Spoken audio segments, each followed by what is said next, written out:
Okay, guys, we are live. So for those listening at home, welcome to the Dungeon Musings YouTube channel. My name is Kevin Madison, and I will be your friendly Dungeon Master this evening, or this morning, or this afternoon, wherever this finds you, whenever this finds you. Today, we are carrying on with our ongoing campaign, our quarantine campaign, playing Advanced Dungeons & Dragons 2nd Edition, my backwards cover edition, playing through the 2013 adventure, Legacy of the Crystal Shard.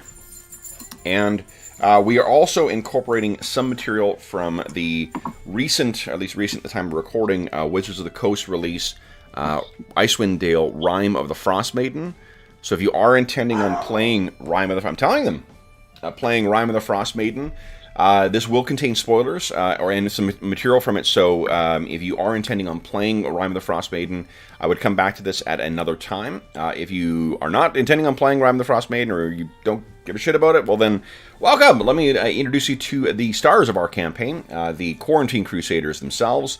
I'll go left to right. Why don't you guys tell us who you are, who you're playing, and what level are you currently? First up, we've got Dave.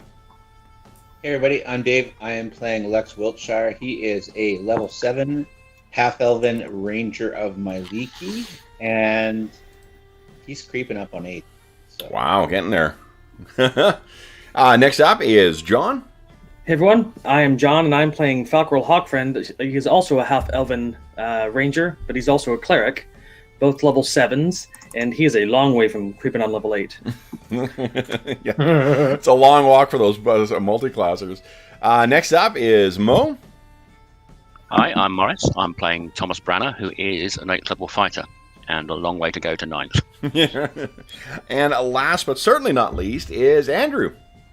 Hello, I'm Andrew. I am playing Kola Hammerstone, a dwarven priest of Clangeddon, a long way off from 8th.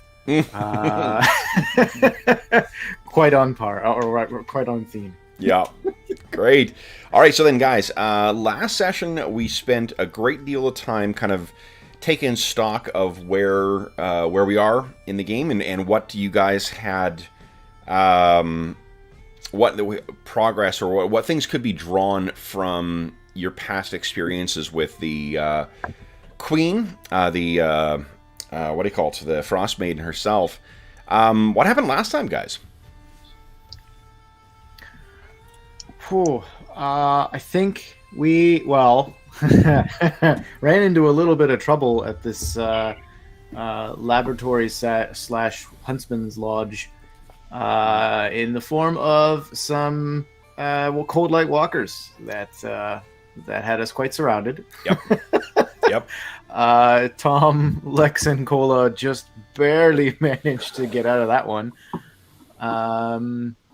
But we took a couple of we took the orb and we took a couple of the casks of wine back to the Dwarven Valley with us, where we debriefed Von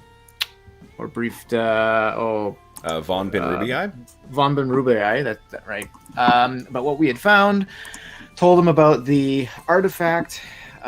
He seemed extremely interested, and we theorized about what it may or may not be able to do in helping us with our problems. I think the suggestion had been that we bring it to oh my god, I keep forgetting the names, but the other cleric, dwarven cleric, Adric, yes, to get a sense of what he thinks of it. And we also theorized with Von Ben about the White Witch and what this might mean. Specifically, that up until this point, when we really sat and thought about it, as much as we get the sense that she's always watching and following us and right behind us, the reality is there's only been a couple instances where we've been targeted by a specific, active, intentional attack on us out of the blue, and each time it's been when we have acted directly and openly against her plans. And I thought there was another condition. Yeah. So the list, we talked about was because the thought was that these Cold Light Walkers behaved a lot differently than what previous Cold Light Walkers had. These things laid an ambush, they suddenly came out, and they seemed to come alive when the what was it, Summer Flame? What's the name of the artifact? Yeah, I think something, forget what it was called, but yeah, when Summer we interacted Star. with Summer Star, when we interacted with the star, is when they actually attacked. And for undead things, that shows a remarkable amount of planning and strategy. Yeah. And so, you know, this suggests a couple of things. One, it kind of told us that this artifact is going to be, it has the potential, or has importance, and we need to invest and understand it better, because clearly she did not want us to have it. And it might be a threat to her. It might be some sort of weapon we can use. One thing the only thing I would take issue with the way you described it is, it's not that they doesn't want you guys to have it. She doesn't want anyone to have it. Yeah.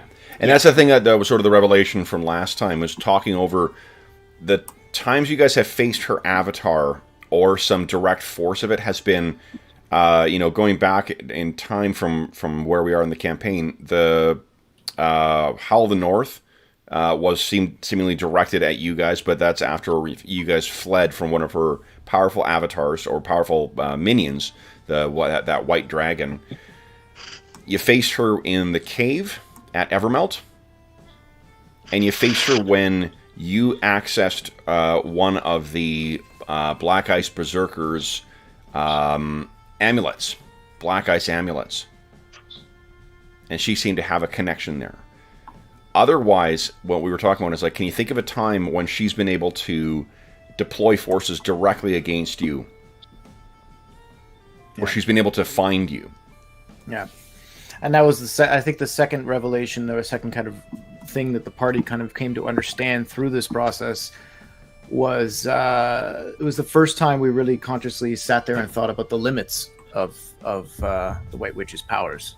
That when we're not interacting with these things, she may not necessarily be able to be omniscient in knowing where we are and what we're doing. Which is the first time we've gotten any hint that we might have some sort of advantage here. Mm-hmm. So, anything else to add to that, Mo or Dave? We talked about going for more Netherese ruin, but we'd also talked about taking this Summer Star back to the Morning Lord's contact that Jeff's character had back in 10 Towns. In Shanda, yeah. Yeah, but that I think seems there was a a little more... discussion about who would be best suited to sneak in. Yeah. That sounds a lot more like we could give our location away. More dangerous in that sense. Well, on the Summer Yeah, Star, I mean, you might have hold on, spies. hold on. And then also, the Summer Star incorporates Netherese technology as well to our Netherese components, and somebody in the 10 Towns is particularly keen on recovering Netherese technology or ruins. Sorry, Mo, go ahead. Yeah, sorry, I got distracted. What was I thinking? Sorry. Yeah, I mean, obviously, the White Witch may not, be able to scry on us or anything, but she may well have contacts in the 10 Towns, or sort of like sources. So if they see us and find out what we're doing, it could get back to her via another route. But I think going to Netherese Ruins is probably a little safer. Didn't Storr mention that someone had approached him initially about the White Witch? Yes, they were trying to recruit him, I think. It was a female merchant. Yep. Who had a shop on the town square, I seem to remember, but that is a long time ago. You got a woolen shawl from her. Yeah. Well, and it's not just the White Witch that's got plans in play. The Luskin chips we think are in control of the 10 Towns. So that's, getting caught by them is just as bad potentially if they're being, run by the Arcane Brotherhood or... Because the Arcane Brotherhood is what, at least traditionally, has run Luskan. Luskan is organized, the sort of political structure are the ships, right? The gangs that kind of run it, but each of those seems to answer to different factions within the Arcane Brotherhood.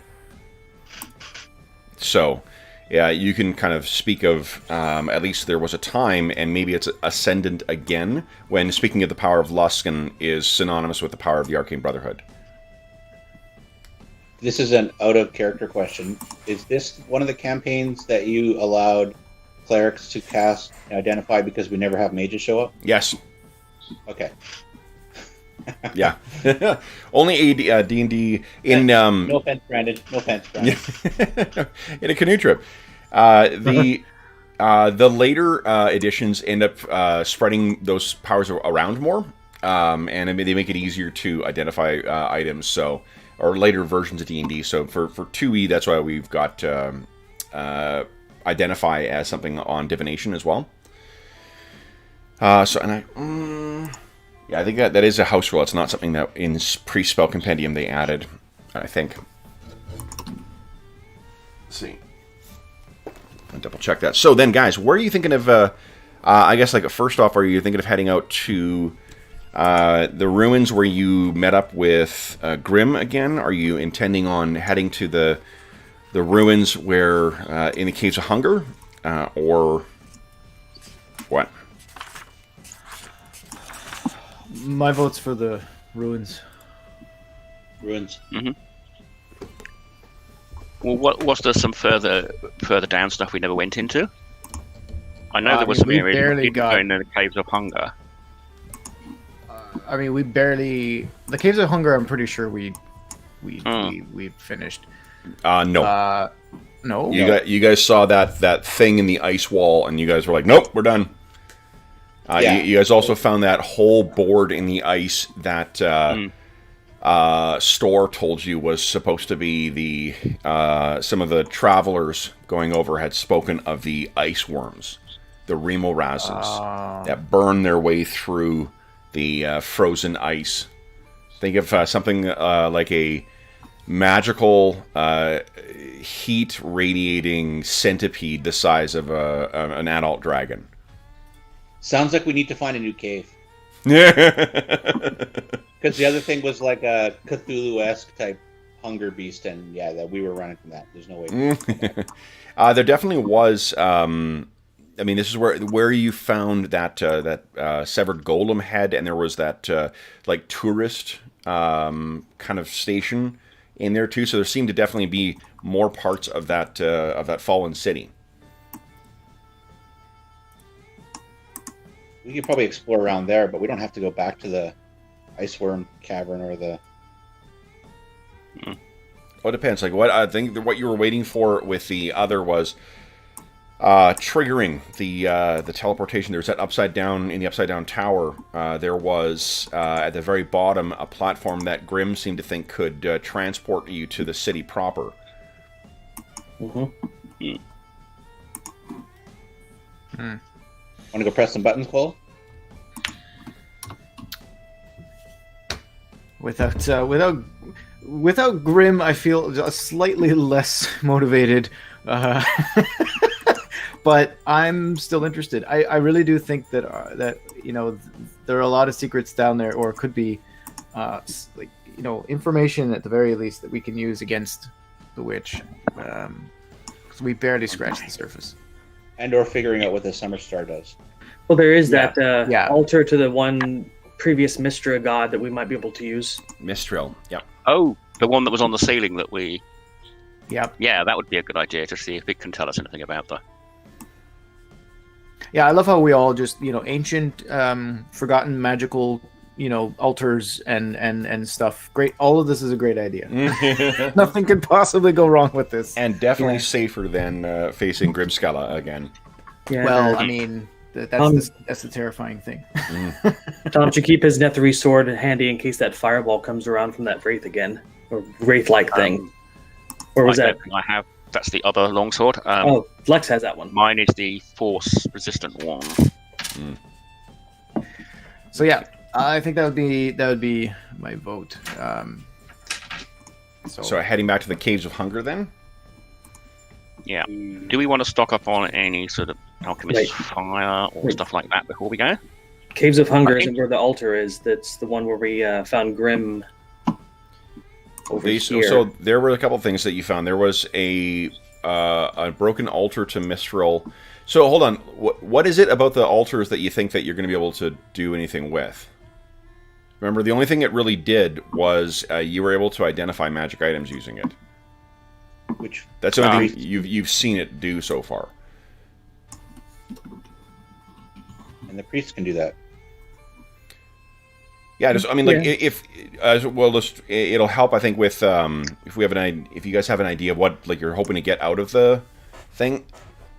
What is it that you wanted to get by going to that altar? Maybe more insight into what it does, but maybe Adric could do that. To what does? The artifact, the Summer Star. Yeah, Summer Star. Right. Yeah, like I mean, if there was more information to be learned about it, you guys could have spent time with an identify spell. Cola could have cast an identify spell. Falco could have. You have divination as a sphere, right? You said all clerics could, so yes. No. I said anyone who has access to divination sphere has access to it. Let me double check. I can't remember if you got minor access to divination or not. I mean, that's another option. No, I don't. I mean, it would mean I could do the identify, and I could try to see if I can learn any more properties out of this. I mean, that's not a guarantee, right? That's still just a percentage that I have chance. And each time I do it, the drawback, of course, being we got to sit tight for a day. But if we're in the Dwarven Valley, that's that's why I suggested suggested like dwarves is okay.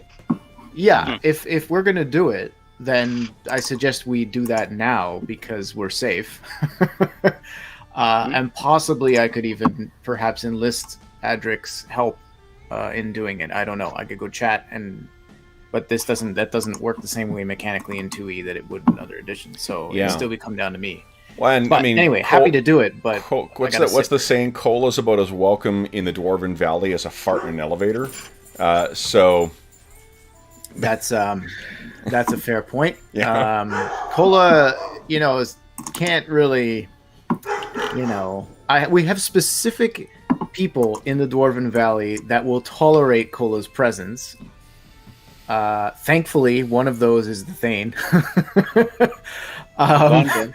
And Von Bin.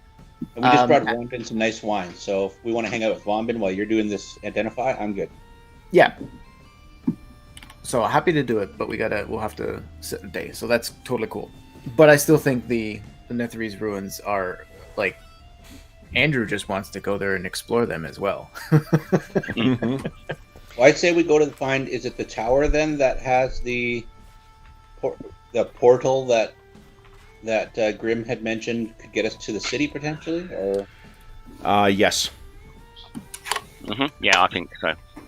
Well, then I think we try and find that. So the one last thing to prep accordingly is, do you remember?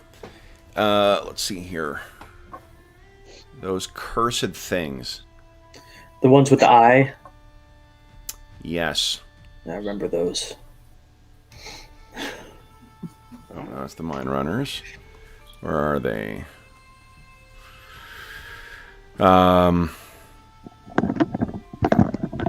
Necromancer. Here we go. The Waiting Watchers.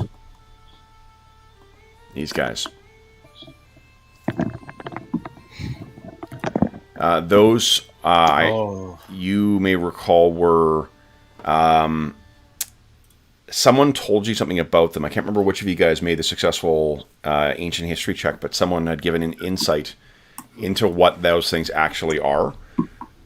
Do you guys remember what that is? Just to prepare yourself for what you may find in the city. Remember they were conjuring undead. Were they undead? Maybe not undead. No, they weren't undead. I remember, though, that we do not want them looking at us. Well, there's that. They also are like degenerated versions of what do you call it? Of the Netherese. Yeah, Don't remember that. I do not.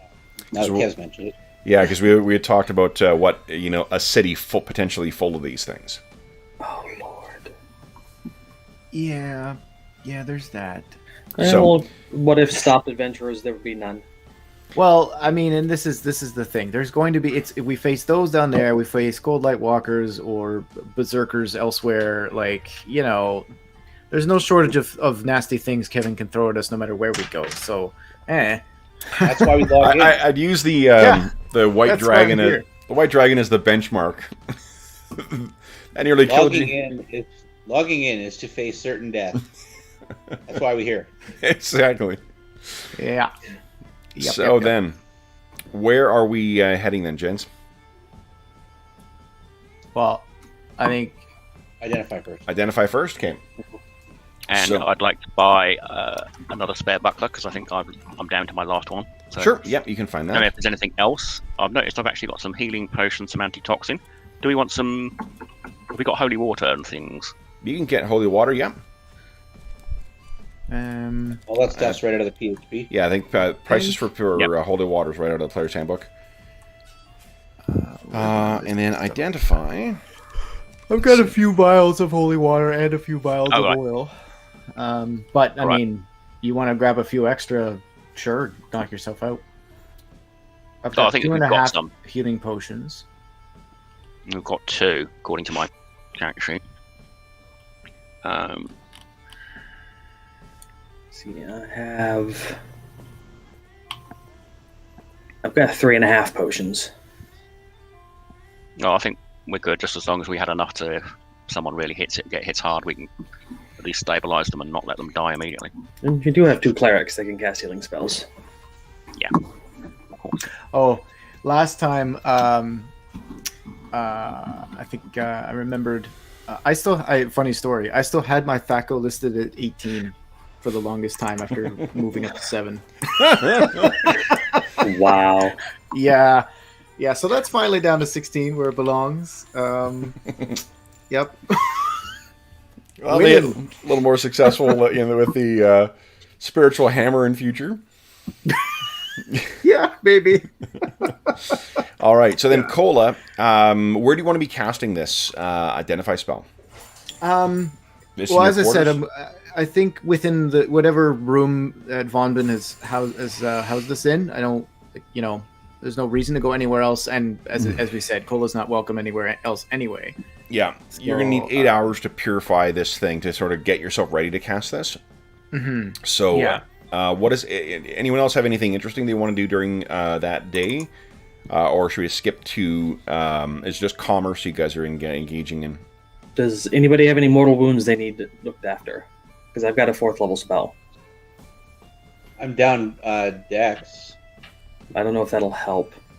It only helps with mortal wounds, not ability to drain. All right. You're serious? Yeah. Mm. No scars, no limps. Just checking here. Nope. This must have been cured last time. Well, I suppose I'll just go around the Dwarven community offering healing services while everybody else prepares. Okay. Is like door to door or Yeah. weirdo? Hi, do you have any ailments? Fuck Yes. off! Old scars that hurt in the winter. It'll be a long one. Get you the fuck. broken?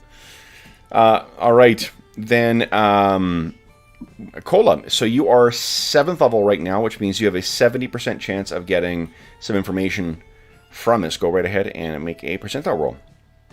And he Oh talks. boy. Okay, guys. Nice. So what? So what you're doing is, you've got yourself in the small whatever in your chambers. Since it's an 8-hour prep period, I'm assuming Tom, Falcarol, Lex, you guys are downstairs. This thing is set out kind of in the middle of like a bunch of low candles that have been burning. You have pages set out before you as well too, with prayers and invocations that you have specifically, prepared in connection with this ritual. And as you're coming near the ending of this long day of this one specific kind of, trying to find a synonym for ritual or invocation that I have not used, but I'm coming up completely short. And a divination, I suppose. And then what you can do is you move your hands out and over this thing, and you can see there's very slowly like all the runes that are marked on the exterior of the summer star. They suddenly flare to life as if they were, placed in a forge. And there's a bit of a at the core, the heart of the coal in the center, it seems to glow a bit as well. And the small bit of like a wooden platform that you've placed this thing on, it's a small little thing to raise it above the stone floor. It's actually scorched by heat of this. And then what you can see is there's pulses that begin to go around this. And as you are completing the spell and reaching out to sort of sense this enchantment, there's two bits of information that you get from this.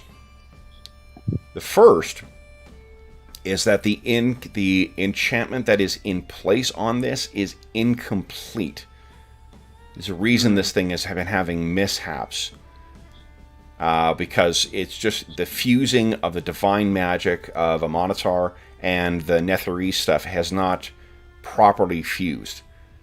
You've got an idea of what might be going wrong here, but your attention is really more focused right now on the second bit of information. That's that this is going to blow. Flaring up. Great. Would you kindly give us a save versus breath weapon? Yep, okay. Breath weapon. Nice! Alright, so you're taking half of this as damage as you come racing out in you, and your quarters are completely consumed. Yeah, Dave. You take 16 points of damage. And as you're blown out, and as everyone else kind of runs out of their rooms or up from downstairs or whatnot back into where you are, your room is completely charred. Oh, can I? Yeah, please go ahead. I think I'm into the room. You open the door, and Cola's like rocking back and forth, beard and hair completely blackened, his face, everything but like, I imagine he may have been wearing some sort of, I don't know, maybe he had something on his face. In fact, it's just the outline from where his pipe had been. And everything else is black. And he's... Didn't exactly go according to plan. Anything that is in... Oh, God, what would have been in your quarters? My armor... Because I wouldn't have necessarily been wearing it while I'm safe in quarters. Yep. So my armor, my backpack, which would have been covered, but... No, so, okay, let's see here. Your armor, would you give me a D20? Is it magical or not? It's just full Dwarven plate. Master Dwarven plate. Okay, give us a D20 roll, please. Are you rolling high? Is this a saving throw, Kev? Item roll saves, high? Yep. Oh, no! Uh-oh. I think I'm going to be making a trip to an armorer. So your dwarven armor is slagged. I'm not sure I understand what slag means. Like it's covered in no, like, slag. molten? Like it's melted down. Yeah. Oh, great. Yep. How did I survive?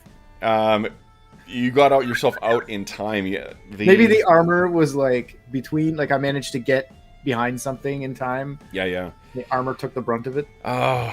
Where would your hammer have been? Zach? Or the axe of Latiger? Oh. Probably right there with the armor. What's the magical bonus with the axe of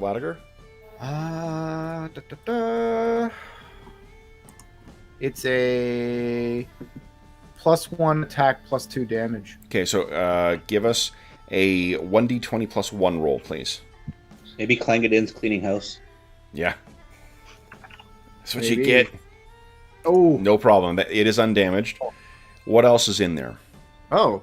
So what? Okay. I'm very confused as what the target may be. Well, it's really just like your gear that isn't on you. Yeah. I had a couple other items, like, although it's probably time for me to kind of dump some of this stuff. I've got a master battle axe, a silvered battle axe. So give us 2 more d6 rolls. First one's the masterwork battle axe. Safe. Okay, well, hold on. You need to roll a d20, not a d6. You said I said 6 because 6 is what the saving throw is. Oh, sorry. Yeah, that's okay. So the first, so for the master, Yes. Yep, that's fine. for the silvered, Fine as well too. I should probably look to sell one of those. Your holy symbol would have been on you, so it's not going to have been affected. I usually have that under the clothing or anything. Oh shit, your cloak. No! The most important item. I can replace armor. So that's leather. Leather actually has a pretty decent save as well too. Go ahead and give us a d20. Okay. All right. 6 or higher again. Oh no! Oh, I spent weeks making this thing. Oh my god. So that's scorched. Is there anything else that we need to, like, any potions or anything like that? The whole backpack, yeah. So, I mean, I've got a bunch of stuff in the backpack. I'll let you make it. Say for the. Let's start with the backpack. So if the backpack is fine, I'm going to say anything that was within it is fine too. Give us a d20 This roll. could take forever otherwise. Yeah. Yeah, backpack is fine. So, well, I'm going to say whatever's within it. I probably had it like underneath the bed or something. Oh, for sure. And you weren't staying here overnight. I can't imagine. And Cola doesn't strike me as the one to like unpack everything from the backpack. It's like I'll grab the shit I need and then work with it, and then yeah. With the exception of the Craig Cat cloak, because that one was he probably took his armor off, probably took the cloak off, and because it was too warm, and then put it on top of the armor. Yeah, I guarantee you that's what happened. Yeah. So the cloak and the armor are slagged. Is there anything else you can think of that wouldn't have been in the backpack or that we haven't rolled for so far? I would have been wearing the ring of the Band of Baranar and the Mud Ring, I assume. Yep. So I could roll for those separately. If you want. No. Those if they're on you and you made your save, that's fine. The only time I've imposed item saves is really when it's not actually on you, or if if you failed the save, I might have made saves for some things. But did you have any scrolls? Other than that, I mean, maybe I have scrolls, but I have them listed in my backpack. Unless that's not how they. Yep, no, that's fine. Carried. Yeah, if there's stuff in your backpack, that's fine. Okay. The only other thing would have been like my hempen rope doesn't fit in the bag. I usually have it tied to me, or tied to my. So, give us a d20 roll. Oh, okay. So I lost the rope too. This is 10 or higher. You need. Oh, is that your rolls? A 3? Yep. Yep. That hempen rope is. This became an expensive identify attempt. Mm-hmm. So what you do have is some insight into if you had someone who was better informed or more knowledgeable about magical crafting, you might be able to offer some useful insight as to what's going on here without having to blow it up again. Yep. Arcanists are probably not common in the Dwarven Valley, and Grim's off doing something. So I think we'll just have to try again and find, wait until we can get. I mean, maybe if we're going over to where the ruins are anyway, we're not terribly far from the. Oh no, the Goliaths are all here now. Wait, the Goliaths are all here now. Were there? There were druids. There weren't necessarily. What is it? Maybe what is it you're trying to get? If there was a more of an arcane user, like a wizard, among them, that might be able to help me narrow this down a bit more without blowing everything up. Specifically to figure out what part of the incantation. So it's not just an arcane user that you need. What you need to find is someone who knows about crafting arcane arcane pieces. You don't automatically have the ability to make, wands and staves and stuff like that. Like you do need to. Right. I need someone who specializes in making magic. Yeah. items. And this thing is, there is a different a whole different scale of power associated with something like this. The typical magic items that you guys have, like the axes and your armor and your rings and stuff like that. The Ring of Baranar is probably the closest to the scale of power that the Summer Star is. Mm-hmm. Okay, yeah, that's extreme. That's going to be exceedingly rare, especially way up north. And we already established very early on that the Dale does not have many magic Although, users, you know period. who might be an ideal version of this? An ideal person to assist? Someone gifted in both arcane power and who worships a god or goddess of magic.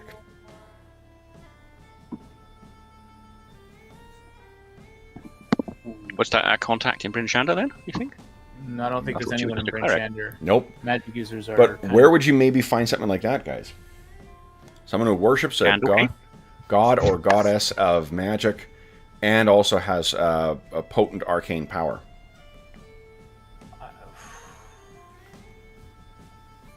In Well, Luskin? I mean, other than the White Witch, which she's probably not going to help us. Little hint for you. Oh, they might not be alive. In Netherese runes. Well, okay, yeah. I thought you were implying someone that we've already known. Okay, okay. Then yes. I mean, this is even more reason for us to go to the ruins. To see if the civilization did seem to worship a goddess of magic, and if someone had advanced in, say, both arcane power and in clerical power, that'd be someone who might have an insight into this fusing of the two different types of magic. Now, the question is whether something like that exists or not, and is not a Nothic. yeah. So, wait a minute. That wraith-like thing we met down in the upside-down tower. I wonder if he can be reasoned with. I mean, we could always kill him again, but might be worth a shot. I'm getting typing background from somebody. Oh, sorry, that was Okay. me. Someone's gain maybe just a little. I'm gonna turn down the gain. Yeah. So, what are you guys? I guess first off, is there anything else you can think of that happened the last time this thing pulsed out in power? Well, it But ruined it the blew guy. up that shack, didn't it? Yeah. Right, but it was when you guys were there that it pulsed in power. We were talking about this a little earlier on. Oh, I wasn't there. Auril. So, Auril? Cola may have sent off a flare. Yeah. I'll actually. So when the group comes in, after the comedic moment is passed, Cola's pissed,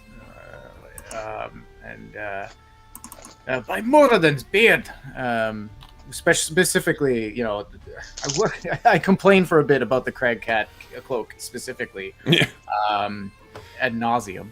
But then I say, all right. So I tell them what I've learned. The ruins seem to be our next best step. I can't get any further on this, but I'm worried that the witch is on. There's no way she did not notice me playing around with this thing. With an explosion like this, I believe the valley. I mean, for her to move directly against the valley would be bold, but she's probably going to be sending something after us now. Or she at least knows we're here. Yeah. She might not attack the valley, but maybe we could be wary when we leave. Yes, I think it may serve us well to find a way to leave the valley under some guise, some sort of guise. Mask ourselves somehow. Maybe if there's a group of people leaving, we can mix in with them for a certain distance. I don't know, but we'll want As to Griffin be Rider? sweet. As Griffin Riders. Maybe we need to leave the griffins alone. She knows we've got griffins. That'll give us away. Oh, unless the Goliaths are making a trip back home, we can go in a group of them. I can hide. Or Cola, Well- maybe we get out of here and we use this again somewhere Yes. in the wilderness to draw her away from the Dwarven Valley. Yes. Yeah, I was Yeah, thinking. I if we- agree that we've now put, and I look around to make sure Adrix or I think it's just the household staff that sort of that are in the place that you guys have been sort of quartered in. So I'll keep my voice low still, but yes, my fear is we've now brought the Dwarven Valley into even more danger. And I think we need to... So if anything, yes, I agree. Let's try this in the wilderness. You have brought together a pretty impressive collection of allies here as well. You've got the tribe of the Elk, the survivors there. You've got a contingent from the Goliaths of the what is it? World's Edge. Is it World's Edge Mountains? Yeah, from both the Sky Tower Shelter and Wormdoom Crag. Oh, look at you pulling out those names quick. I'm just looking at the map.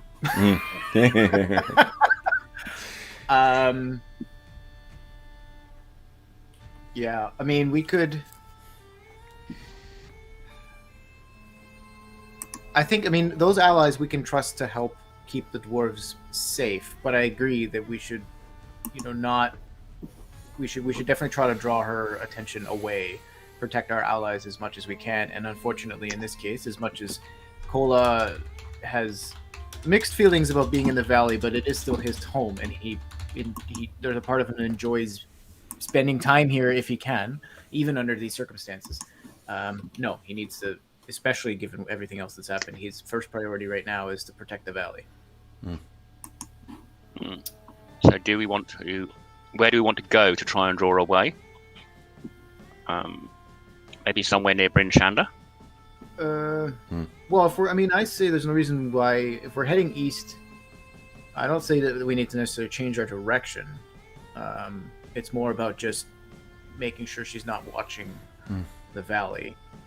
I don't necessarily think we should try this again and when we're very obviously right beside the Netherese ruins, perhaps somewhere in between, so it's not obvious where we're going.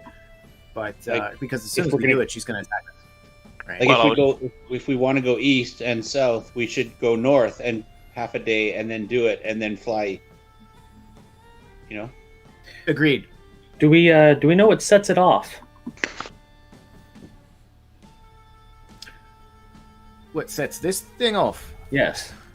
Because I'd hate to be flying around and it suddenly go off. Oh, I don't think it was so spontaneous as that. It was specifically to do with my attempts to divine its purpose. It was my fussing with it. So, in theory, as long as I don't do that again, and specifically, it was the magic. Remember, this was the magic used to try to identify and divine its intent and meaning and purpose. So, presumably, other forms of magic, or it just sitting by itself without anything acting upon it, it should remain inert. In theory.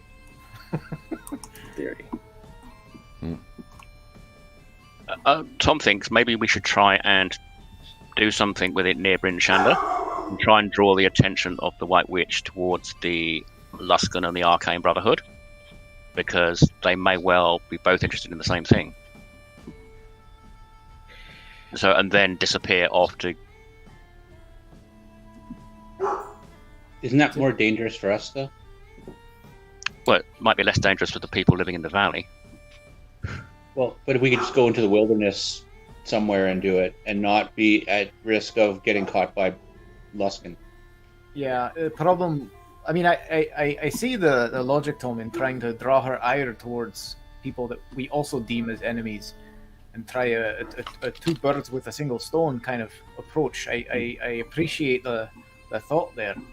It makes a lot of sense, but I do think that there are additional risks in us heading to Bryn Shander right now, especially given that, frankly, you're the only one who can go into the city.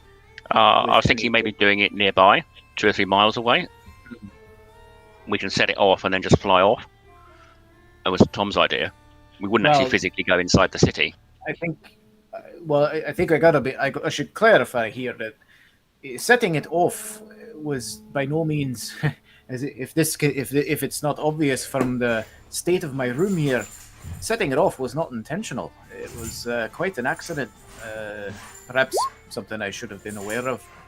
I haven't been using this kind of magic very often, so I'm not used to the potential for these sorts of events. But this was not intentional, and if you were to ask me to reproduce the exact same response, to be honest, I don't even know if doing an identify spell on it again will have the exact same response. I don't know exactly what it is that I did that caused it to react this way.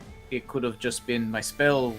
I wasn't concentrating enough, or it wasn't powerful enough, or it was too powerful. I don't know.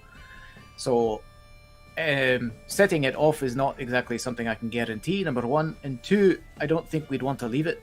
Certainly, if we set it off and departed as some sort of ticking time bomb, but we need to take it with us.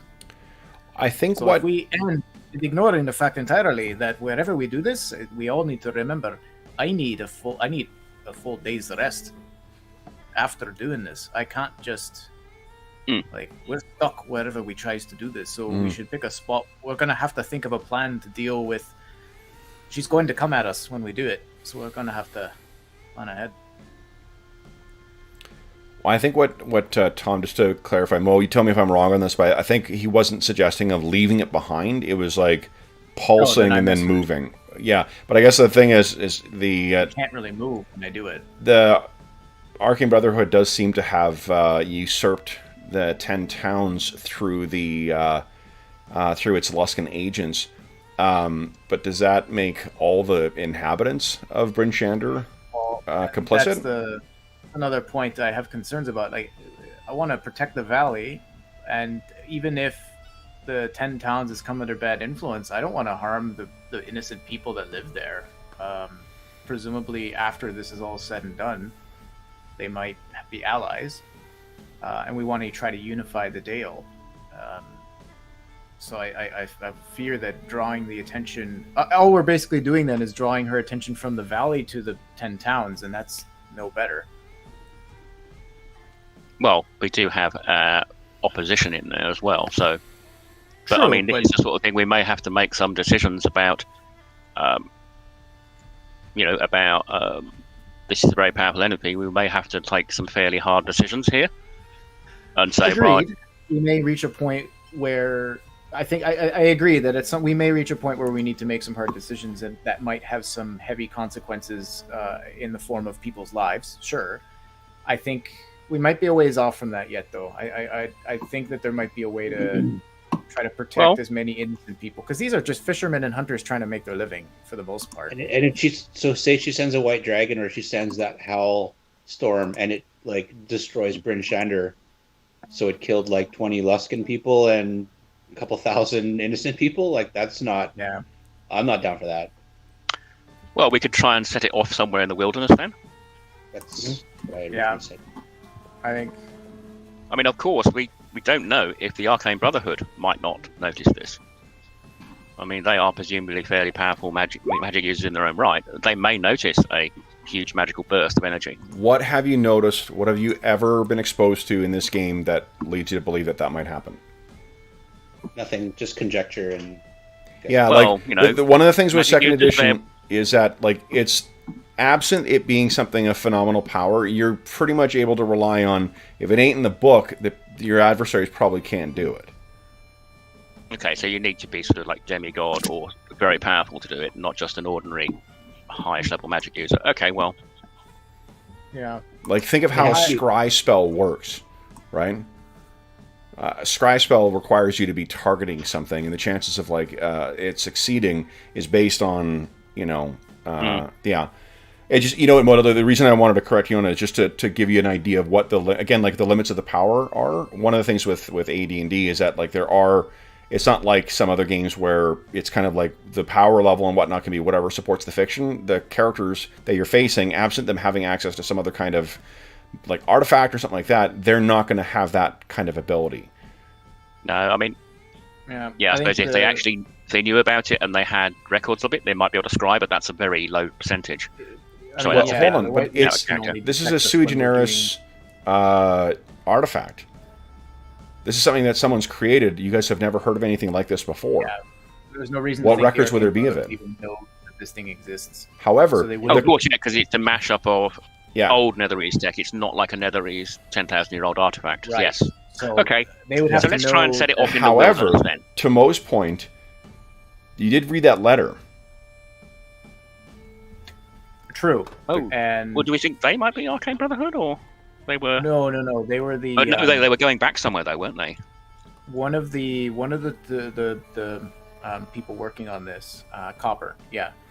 Oh, yeah. He or she moved back to Bryn Shander, or back to the 10 Towns anyway, because they were frustrated at their partner's obsession over this thing. And she felt that, or they felt, I don't know why I keep assuming it's a she, they felt that this was extremely dangerous and it wasn't going to work, and they weren't listening to her, so they left. So that might be I think the point being, Copper is the only person other than us and now Vonbin who even knows this thing exists. Possibly the Thane of the Dwarves if Vonbin went and chatted with him, but that's it. In fact, the White Witch attacked us, but she may not even know specifically about this object or artifact. She might just know we touched some power that directly challenges her. Because if she knew that this object existed, why would the Cold Light Walkers not just go and take it and bring it to her instead of attacking us? So And I she think- might not have known it was us. She might have just attacked whoever had exactly. access to this. Yeah, exactly. So yeah. Copper So would let's be fly- the only person. Let's Go fly. north. I agree. Let's fly a day north. Yeah. We'll, if Cola feels up to it, activate it again tomorrow, and then if he, if it goes off, whatever and then we book it southeast towards the Netherese Ruin. What if we fly like in the general direction towards the tower, and then blow it, a day's journey that way, and set it off so that she thinks it's heading towards her, and so she might pull forces back to be defensive. Sure. Possibly, That's yeah. I think it might be worth remembering. I think, Kevin, correct me if I'm wrong, but the lodge or little hut that we found this at was about here. Yeah, a little further. Yeah, about there. Yeah, About where there, okay. Falkrel's pointing, and All right. I'll mark that in a second here. So I'm just trying to think here. She's gonna first she saw us or was aware that something happened. There was okay. How about this? There was a triggering event here. Then there's a triggering event down here, and now we're gonna do another triggering event. The furthest we can get with the Griffins is about back to where we were. I'm just trying to think. Like, if we go right back north, directly north, then it's That was a few hours flight. We can hit like 20 some miles flying with these Griffins. Oh, Right, but okay. we So we could we go don't more like need- up here. But we don't need to fly all the way to her to make this convincing or to get her away from the Dwarven Valley. We just need to be away from the Dwarven Valley, and then we can spend the rest of the day flying towards Netherese Ruins. Fair. It Okay, It so we just can doesn't even need just to go- be in her face for her to change Yeah. her and not go after the Dwarven Valley. I'm impartial as to where. I was just trying to point out, it might look weird if we're going boom, boom, boom in the same two spots. It might, although it might be confusing to her, and that would be a bad thing. Literally go anywhere, but it just and it doesn't have to have a pattern. It could be confusing as hell and make her sit there and think for a while. Like, Fair. If anything, confusion might actually be beneficial. Yeah. All right, I have no problem with that, but I will need to rest, and I need to go see an armorer. Well, since you're not much welcome out there, let me or one of us go get you some armor. Sure. Would Kolo have a general sense of how much Master Dwarven plate would cost? You would, yeah. I think But you've the real ticked. problem is that- Well, there's the house rules. The other problem, though, is time. Yeah, house rules have what the cost is. It's one sec. John's going to replace your marker with a proper marker on the well, map. I've got Masterwork Banded Mail that I could just give you. But it's human size. He's a dwarf. Yeah, I would still have to go to an armorer to get it resized. In fact, it's probably going to take the armorer at least a few days to make me a new set. So I'm kind of hoping that they have something there already, because this is the Dwarven Valley, and maybe there'd be something in stock on the shelf. Is armor size not- size to different races or species in this game? Didn't think they did You that. can resize armor between any of the standard races. Oh. So like the banded mail, we just gotta like play with the straps and stuff like that. You can just wear it, and it's free. Okay, I assumed that I would have to. Okay, well, the banded First mail. What would edition be the had to be difference in within the a AC 6-inch on that? In first edition, you have to be within a 6-inch bracket of the size in order for it to work. Like you have Right. to be 5'6" to 6 feet in order for you to wear that size armor. What's the AC that it would confer? I'm at 3 with the Master Dwarven plate. Oh, banded. I'm wearing banded. It's base AC of 4. Then you add your dex adjustment. Which I don't have, so I'd be losing AC, but it would be free. Yep. How much would it cost to just buy a set? Well, Especially there is if we no can use the magical. molten metal from my old one. There is no You can't buy magical typically. No, it's not magical. It was just Master Dwarven plate. So presumably, if It's I in the take my- house. Hold on, the Oh, sorry, cost I'll of get- Masterwork is in the house rules. I'll dig it out. Sorry, One I second. got it. No, I got it. It's okay. With cantrips, issue 7.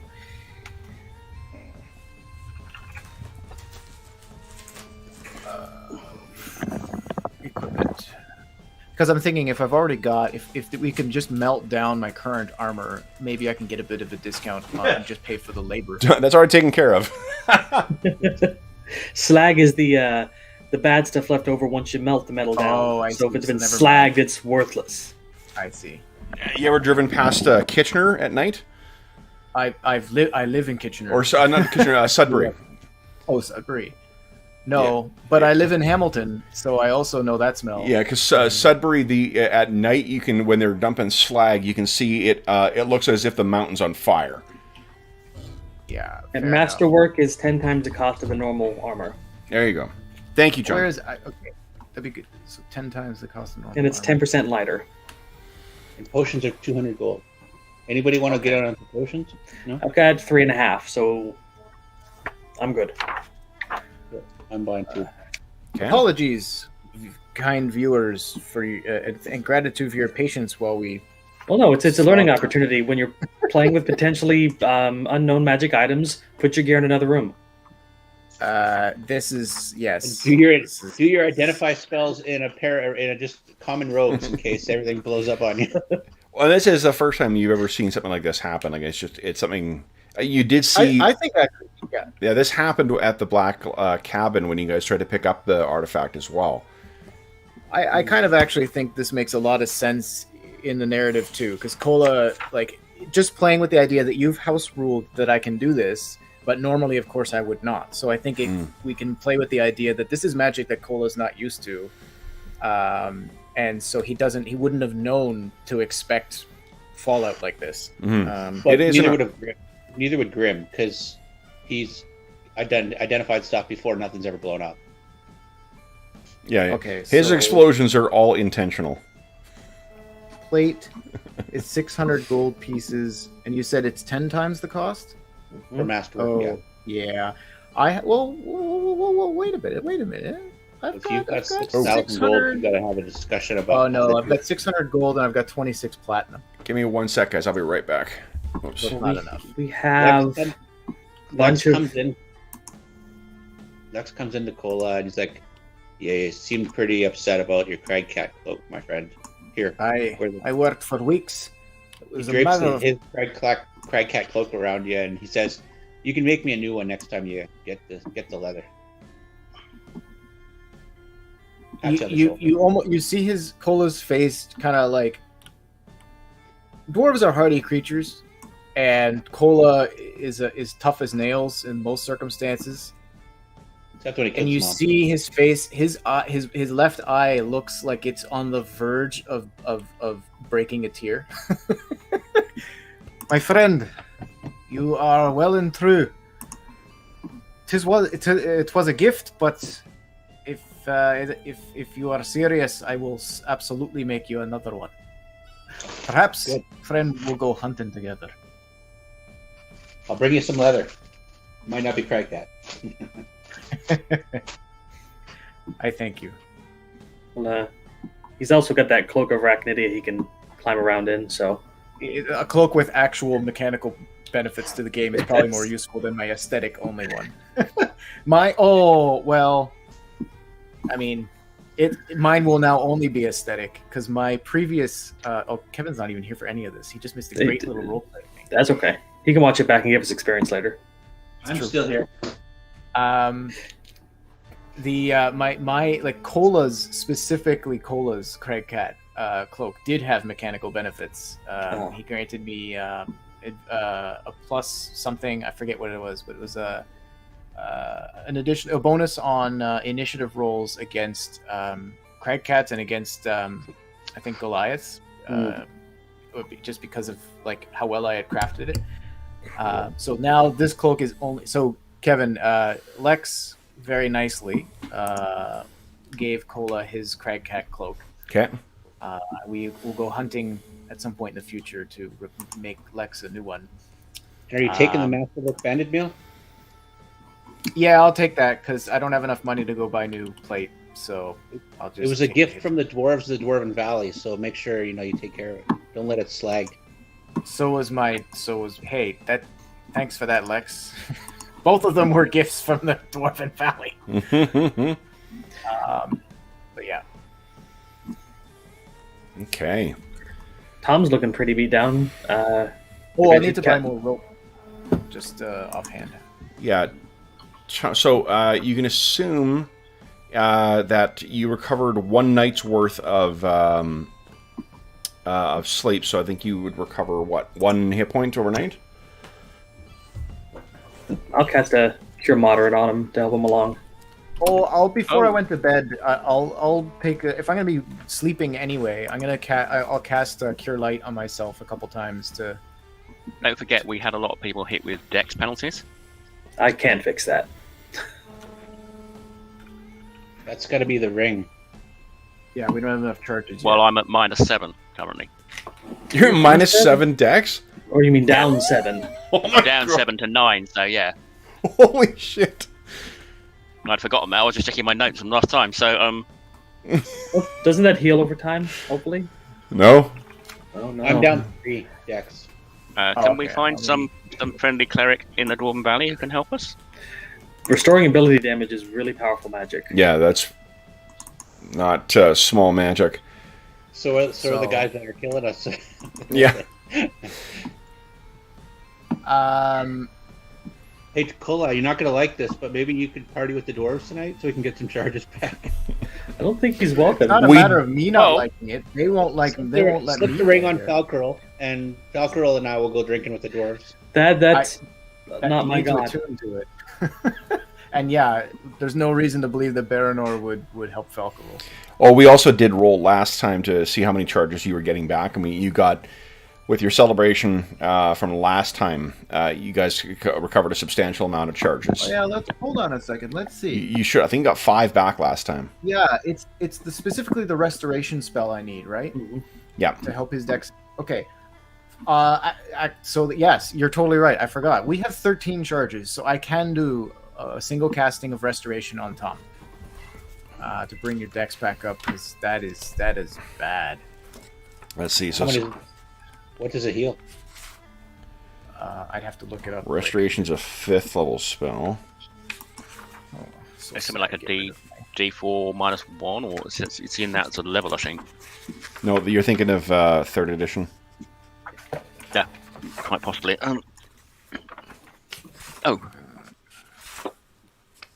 Oh, Restoration is a 9th level spell. I stand corrected. Yeah. Wait, 9th? Well, Restoration is the one that restores... Yeah, don't clerics only get up to 7th in 2nd edition? Oh, no, it's at 7th level. Yeah, you're right. So this restores... level drain. Okay, got the banded mail in there now. It's a little bit lighter, so I guess there's that. Yeah. And then you said it was mastercrafted, Dave? Yeah. It was, Yeah, so it's a 10% bonus for the weight. Oh well, I'm easier to hit. I guess Silverbeard becomes even more important now. Let's see here. Here, while I'm at it, Tom, before Cola goes to bed that night, he'll also cast a Cure Light on you. So I hit him there's with 7 hit points.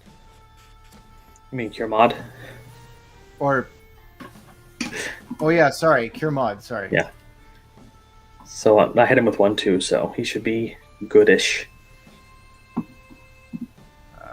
So that's... Okay, Cola will be sleeping, so those spells will come back.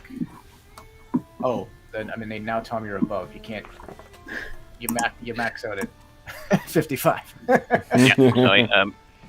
Yeah, that's good. I'll do a Cure Light on Cola on myself as well, just to get back up to it. I mean, I know I'll recover, but that way I'm completely good to go since I'm sleeping anyway. Okay. Someone's mic is picking up like every click of their mouse, guys. So you might want to adjust your gain.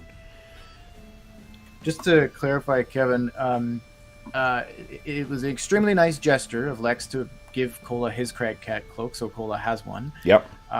But does it smell like assuming... elf? Yeah, it does. Yeah. Unfortunately. Yeah, it does. I'm assuming though that it was only Cola's cloak that conferred the mechanical benefits of that. I think it was bonus to initiative versus Goliaths and Crag Cats. Yes, because I think you had the crit success on your crafting, right? Right. So this one is purely aesthetics. Correct. Yeah. That's fine. Cola's just happy to have it because he still did a good job on this. It's just not as pristine. Okay, I'm trying to find.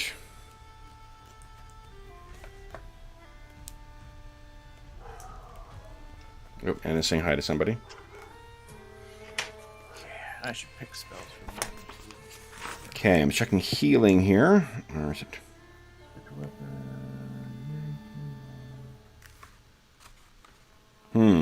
So, what else do you guys have to do in town before you guys head out?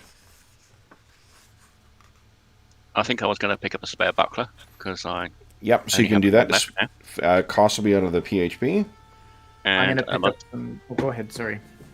I was going to get a couple of Alchemist Fire. Yep. So I'll get what that costs. Well, there's not Alchemist Fire in 2nd edition. There's oil. Alchemist Fire is a 3rd edition thing. Oh, right. Well, I've got some oil already, so I think just a buckler. But there's 2 kinds of oil. There's lantern oil, and there's the oil that you want for your bomb things, right? And kind Grim lit himself on fire with. Exactly. Grim the Human Torch. Are we allowing Greek fire from the PHB? Sorry? Are we allowing Greek fire from the PHB? Greek fire is the other kind of oil, yeah. Yeah, because that's the 2 type, the lamp oil and the Nazi oil. It costs 10 gold, Tom, for the other kind of oil, not lamp oil. Okay. Okay, I'm going to get hempen rope. That's 1 gold. So I've got my rope. Actually, is it worth getting a whole, another sort of 4 or 5 rolls? Because we might need to climb down long distances. And maybe get like 5 sets of rope, and we can just stick them on the griffins. Do you guys not have we all lost rope? Well, I've got some. It just might be worth taking some extra, so that if we climb down, we've still got some with us. Fair. Okay, so it's only 1 gold each. Yeah. So I could pick up the party like 4.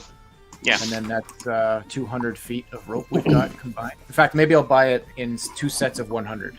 And then we've got 2 things of 100 feet of rope. Oh, we can just tie them. It doesn't matter. We just tie the ropes together to make it as long as we need. Anyway, okay. I'll get.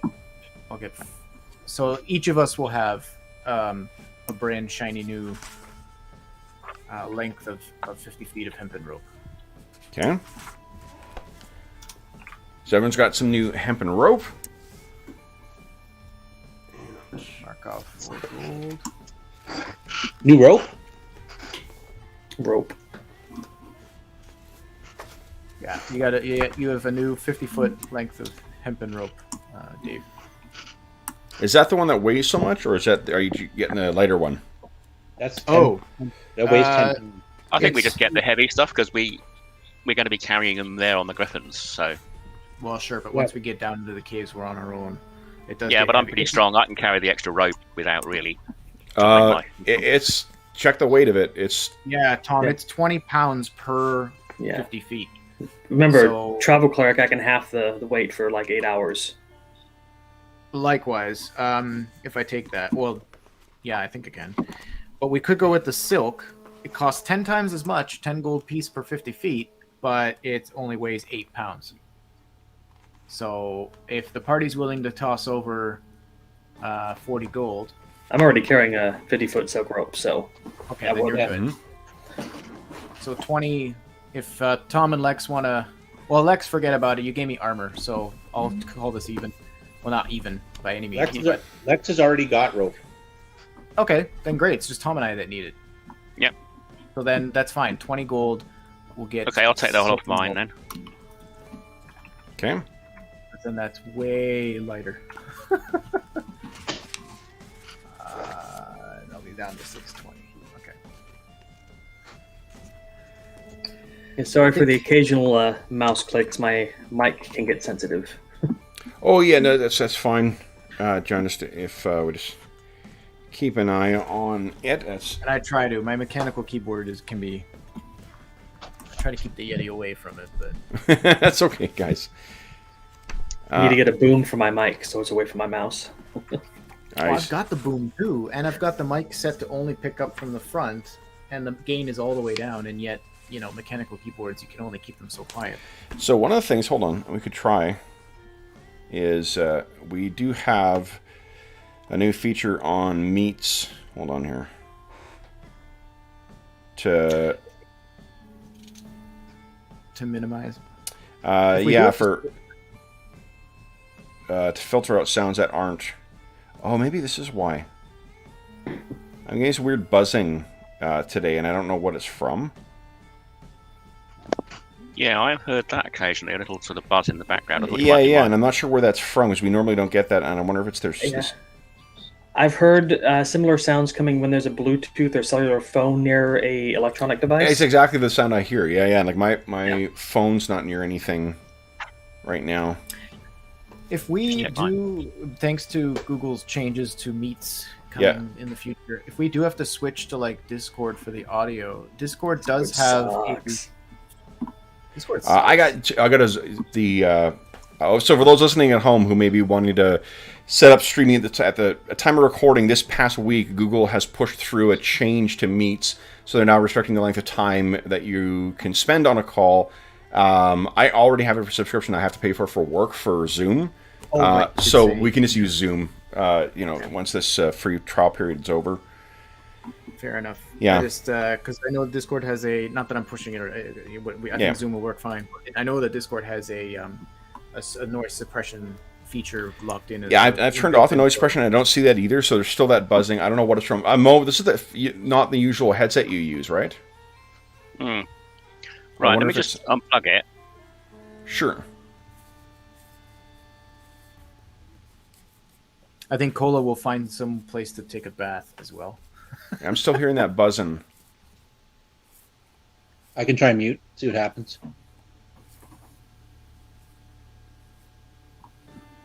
Seems gone.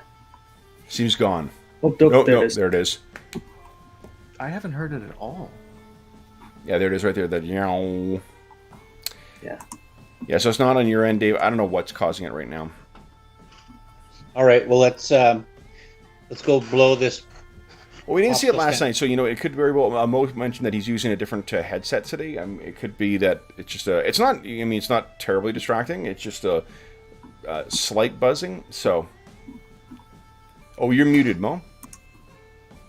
Drink. Trying a new recipe, breakfast cookies. Nice. So what'd you say, Mo? It might be because obviously my PC that's decided to reset itself is sitting literally in front of this one, so they're literally back. So they may be picking up a bit from there. Yeah. And like I said, can't it's not off the other one because it's in the middle of updating. Sure, and it's not, like I said, it's not critical. It's not causing a difficulty to understand anyone. It's just a little bit of a background thing, so it's no problem. All right, so then, guys, what are we going to? Oh, is there anything else you need to do in town before we, or before you leave the valley again? Oh, do we want to check party supplies? Yeah, I think if we could just buy stuff from the player's handbook, we don't need to. Yeah. Well, I was thinking food and a couple of days' supplies of wood, because I can't remember where we are. Wood is good. We've got 6 days of firewood and some caribou rations, but those are probably bad now. But me and Cola can both create food and water. All right. Oh, so we don't need to bother about that then. And we have like an army of hunters in this group, so. Yeah. The caribou meat for sure is off by now. Yeah, I'm removing it.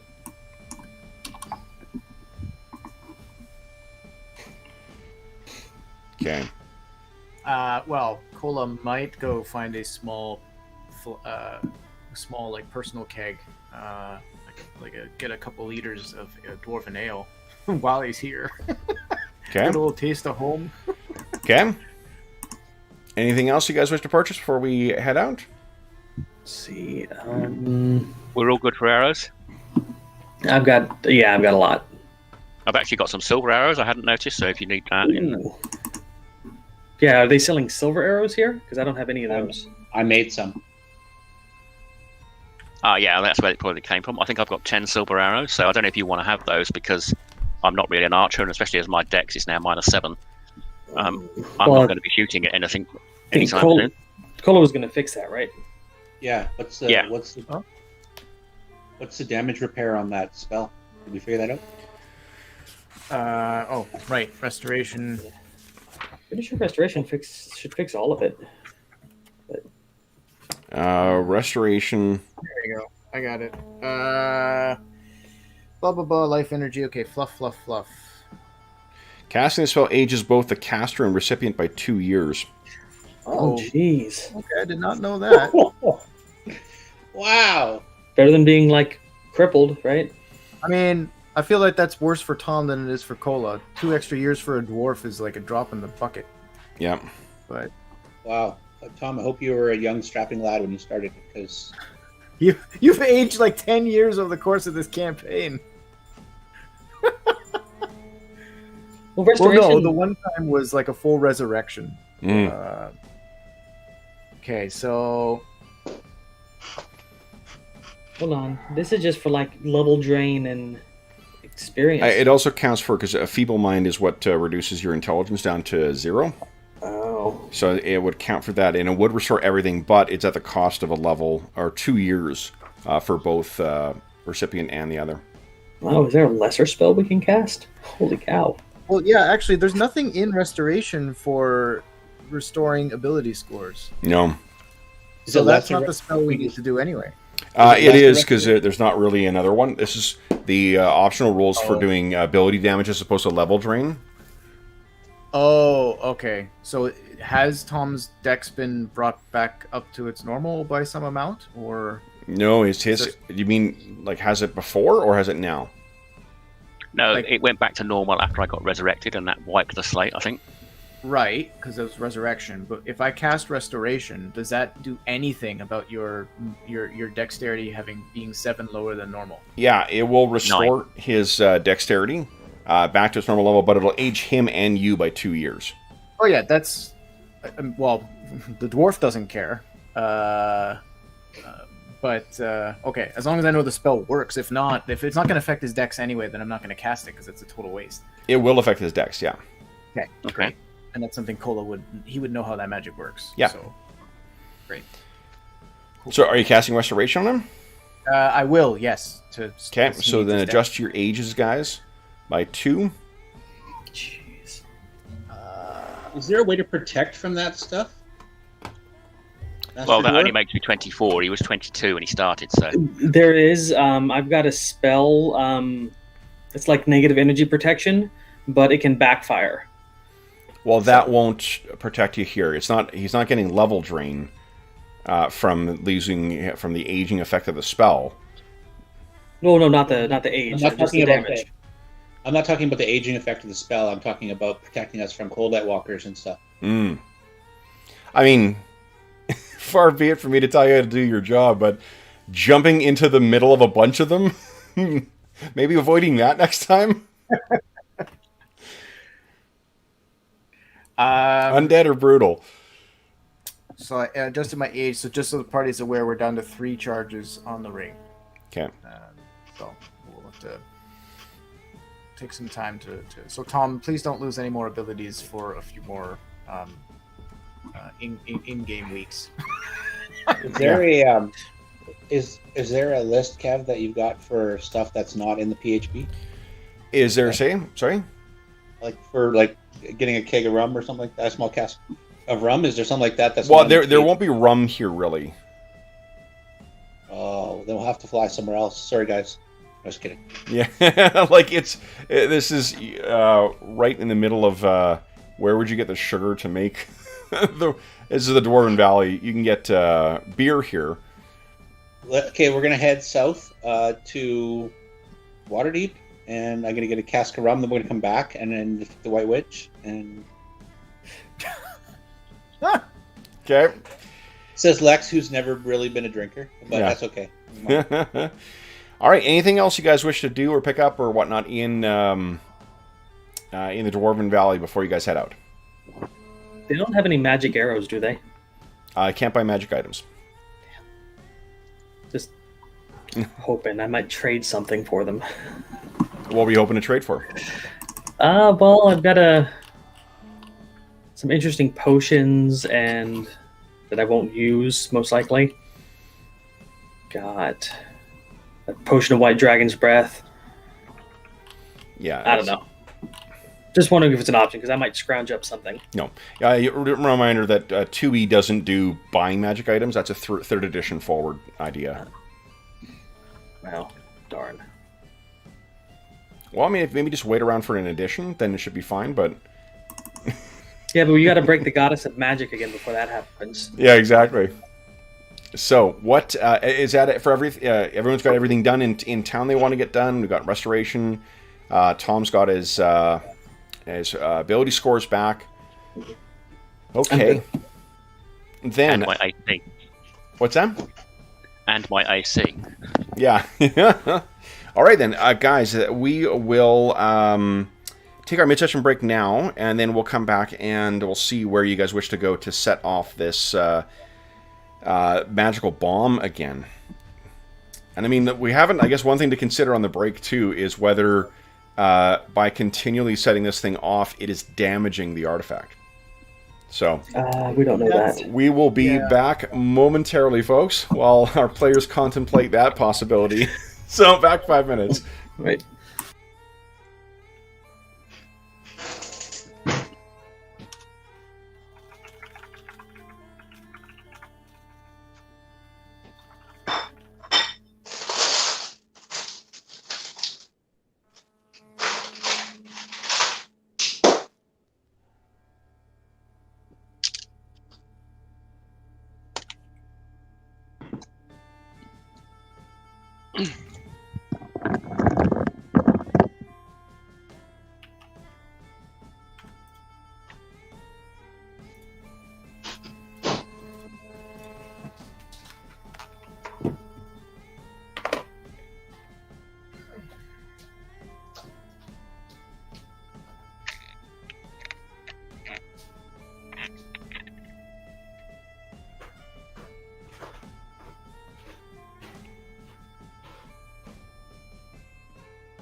Oh, sorry about that, guys.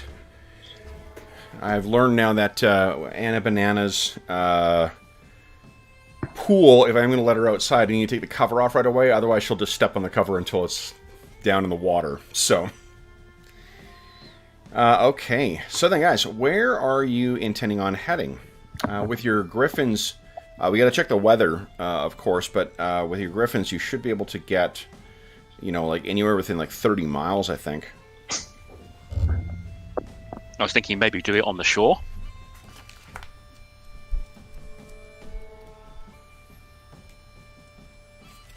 You mean the shore of the Sea of Black Ice, or Yeah. whatever ice? As if we were moving towards her. Like over there? Yeah, because that's 17 miles, so we can hopefully go there, set it off, and then we can fly away. Presumably Cola can just about manage to fly, even if he is... Oh, he's going to be rested by the time we leave in the morning. So. No, once he sets it off, he may need to rest Oh, again. that's right. Is whether he can actually fly in that state, or whether he'd have to, like, double Well, up with one of us. We do, the Winter's Watch is consecrated ground for Solinar. It might afford us some protection if we need to rest and leave. Oh, okay. Yeah. Let's do it there, then. Yeah. It's already an eyesore for her anyway, so.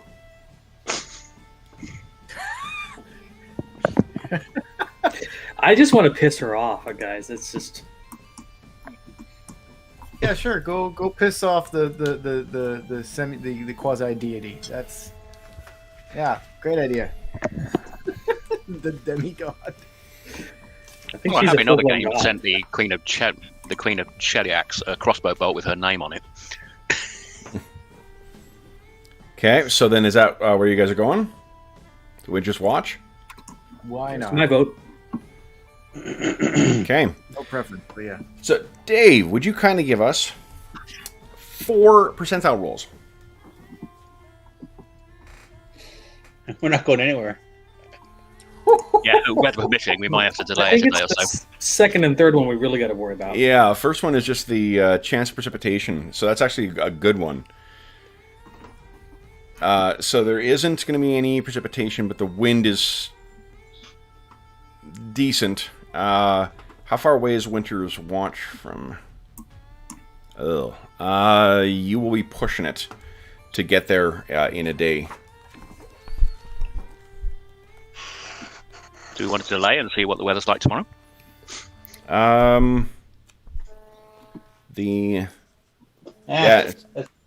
It's actually not bad weather. Like the wind is a little bad, but Okay. let's see what direction the wind is coming from. We'll be fine. Maybe it will be. Yeah, it is sort of like coming directly in your face. So what I'm going to do is you guys can make it there one day with your griffins, but I will make them make constitution checks to avoid getting fatigued. Or we just don't go to your place there. We go somewhere else. Follow the wind. I mean, we could just go back to the black cabin and set it off there again. That's about how far you can get without fatiguing your griffins, or potentially fatiguing them. I mean, it doesn't really matter where we set it off, but I was just hoping to get her attention away from the Dwarven Valley. If it's coming directly at her face, So wherever, guys, I would prefer. I think for me, the priority would be wherever we go. Like fatiguing the griffins means so that means we either delay departure now, or when we get there, we have to wait, get them rested before we do the ritual, because we need to be able to. Well, I mean, we can't leave right away after the ritual anyway, because I'm gonna be completely useless. One suggestion is we go to the place, set up campsite. You do the ritual. We rest overnight and then depart in the morning. Well, he needs He needs 8 hours to set up the ritual, and then 8 hours after to recover. Well, but why do we need 8 hours after to recover? Because he's down 8 con. Okay, and do you want to be down 8 con sitting in a place if she's sending an attack? Or do you want to be somewhere else? There's a way for us to... Well, I guess I'm a dwarf. I think Tom mentioned I could just piggyback off of one of your guys' griffins and we use one of the other... You're not dead. You're not dead. Yeah, the question is, can you be strapped onto the griffin and have the griffin fly along? Yeah. I could probably be strapped on. I don't think I'd be able to fly it on my own. I'd be too tired to mentally manage that. Well, we've got enough... The griffins can carry a lot, so in theory you could just piggyback on one of us, and then we just sort of tie you onto the back, and you pillion passenger sort of thing. Yeah. Can we get grab handles fitted on the saddles? I don't think us waiting 8 hours in a spot after we alert her is the smartest idea, because you're going to be wounded and we're going to be sitting sitting ducks. Why don't we get out of there? And well, agreed. As long as there's a way to pull the trigger and go. Assuming it also doesn't shatter the artifact and cause it to destroy us all. This is true. Well, then we roll new characters. It also does create a seemingly an enormous fireball every time it's set off, too. Well, I'm going to suggest that maybe we should pick up some Dwarven Forge stuff, like those big, heavy leather aprons and the face masks they use for forging. And then Cola wears those while he's doing it, and we sort of a duck behind a hill. Well, yeah, and the other thing, let's not go to Winter's Watch and destroy it with a fireball. Well, I didn't say set it off inside. Yeah, I mean, we set it far enough away that we're not going to damage anything, 100 Well, yards or so. are we back to going to Winter's Watch now, or are we going to the Black Cavern? Yeah, if the wind is going to be that bad, maybe we just make our way towards the ruins and set it off midway. I think that, yeah. I think I agree with it. Well, let's go just north of the... I forget what the spire is. Calvin's Cairn? Calvin's Cairn. Go just north of there, do it, and then book it back south down to closer to here, and then we continue on east. Simple. That way the wind will be at our back half of the way through the journey. Yeah. So I think that's simple enough. Well, if we need 8 hours to set up the ritual, we may have to go there, do the setup, and then leave. So that would be leaving in the middle of the night, assuming. Yeah, we'll get here in about mid-morning. All right. Well, maybe if we leave really early at dawn, we can get there quickly, do the 8 hour setup, and then disappear late in the day. Okay, let's do it. Yep. No more talking about it. We're going to do it. Let's see. Let's shoot for getting to the mouth of the river some more White Walkers here at the end of the day. And then you're going to set the thing off? Yeah, set it off up here, and then try to book it somewhere to the mouth of the lake by the end of the day. Okay. That might be tight, but sure. Okay. Well, get close as we can. But yeah, and actually, if you're traveling, the wind is currently, make sure I'm on the right level here. Yeah, okay. The wind is coming in this direction. I rolled randomly to see where it was coming from. Anywhere in this direction is going to be no difficulty flying your normal speed.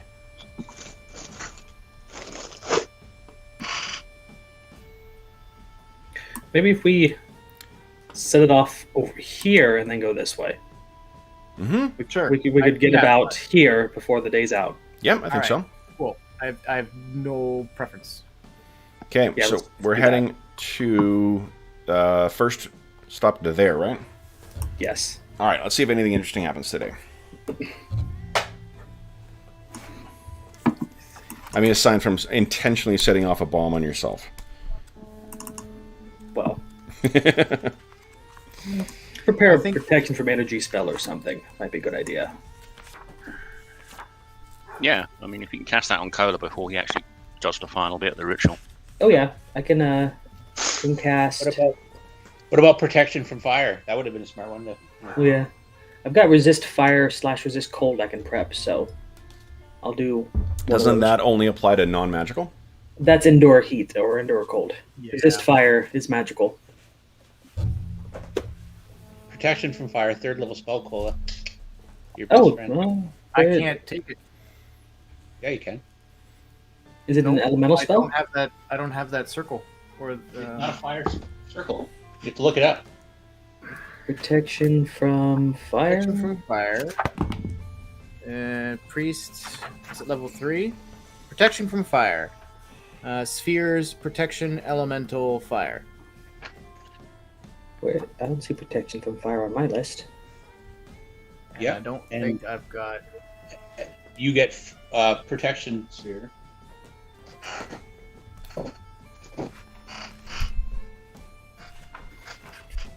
Demi-human deities. Yeah, it's not on my list in the compendium. So Yeah, protection fire is both elemental, fire, sphere, and protection. So it's in, as long as you got access to one of those, you're good. And Allegor gets a major sphere in protection. I have a. Combat, Guardian, Law, Protection, Sun, and War, and all. That's weird. I'm looking at compendium and I don't see it under protection. That's weird. Well, I do have. And it absorbs 12 points of heat or fire damage per level of the caster. And then it's negated. Well, then maybe in the morning I'll do that. What's that, 3rd level? Yeah. 3rd level, yeah. Okay, maybe that probably makes some sense. Okay. That's how Drune survives. I'm going to, mentally prepare out of character that half of it's going to be like divine magic or something, but I don't know. Because it's an artifact.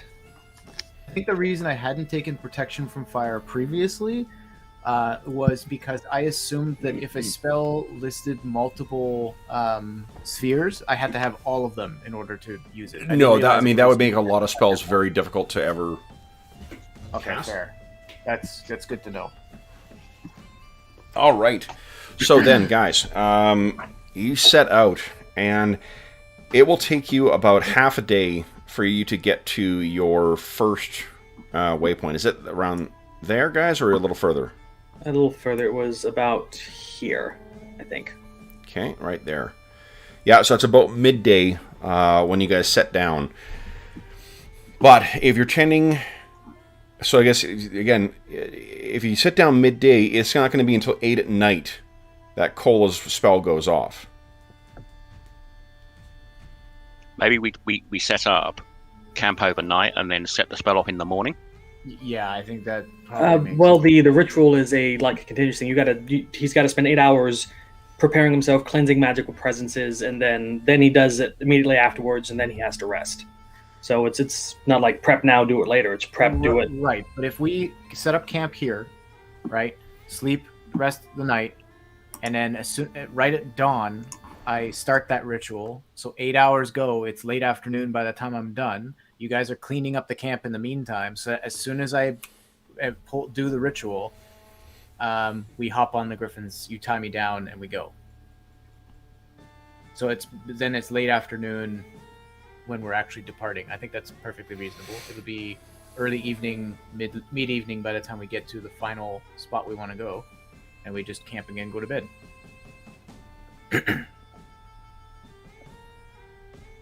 Let's do it. Well, just hope we don't get attacked in the night, but yes. I mean, I can cast Circle of Privacy to give us some warning. Okay. So, if you guys are camping here at night, you guys could spend, you get a free, without risking a random encounter, chance for hunting, if anyone wants to go. No takers. I think You can also try and gather herbs. I'll go hunting. yeah, I'll do an herb check. Okay. And I'll do the the fire check, the wood check. Yeah, give us a percentile roll there, Tom. No joy. No joy from Cola. And then Hunting. Lex, yeah, hunting. Go ahead and give us a percentile roll. Lex, no joy there either. Okay. You're once again reminded how desolate things can be out on the Icewind Dale. Then, let's see here. Wood. Yeah, good luck with that. Well, yeah, no, it just, I mean, if it's going to be a planned encounter, it doesn't do jack squat against it, but yeah. Okay, so then in the what you let's see here. Lex, give us a D4 roll, please.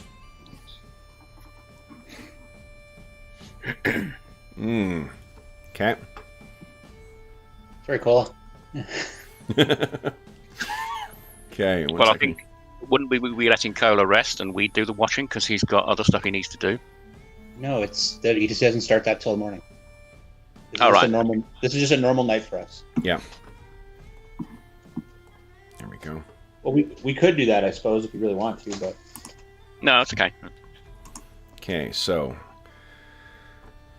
go now. Bastard and Typhoon. Hey. And Silverbeak. Yeah, well, you have to rename your token. I think this is the old name we've got for the token in here.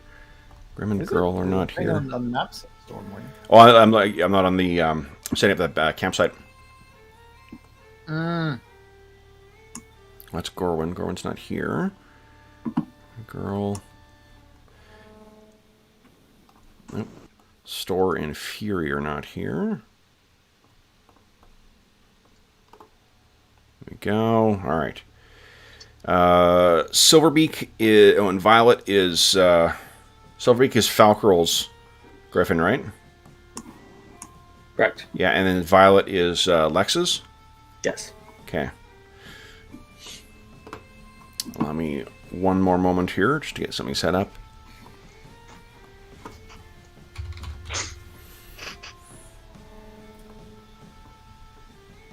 All right. Gotta check the number encountered here.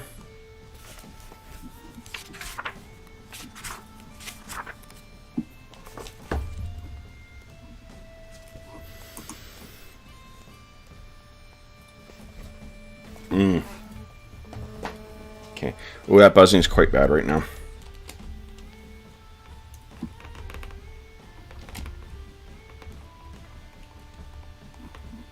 Okay. Yeah, bad again. All right. Let's see where these are coming in from.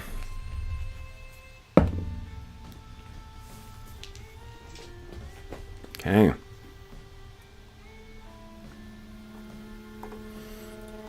Yeah, it really sounds like a low flying plane at this point. It's so weird. I can't hear. I don't want to. Yeah. What?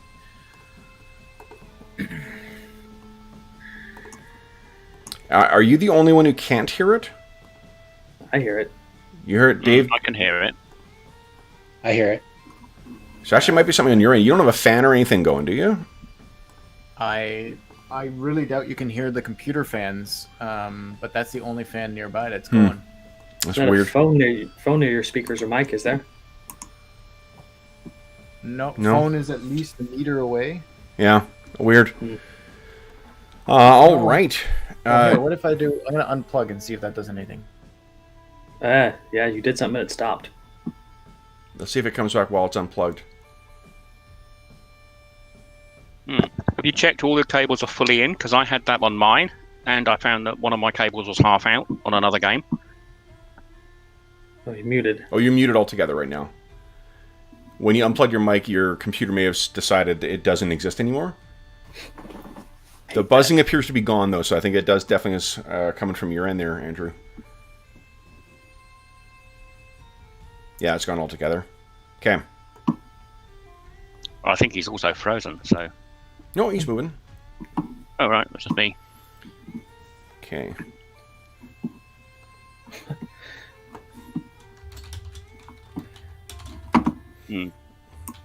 Oops. Still showing as muted in the Hangout, though. There we go. In the Meet, rather.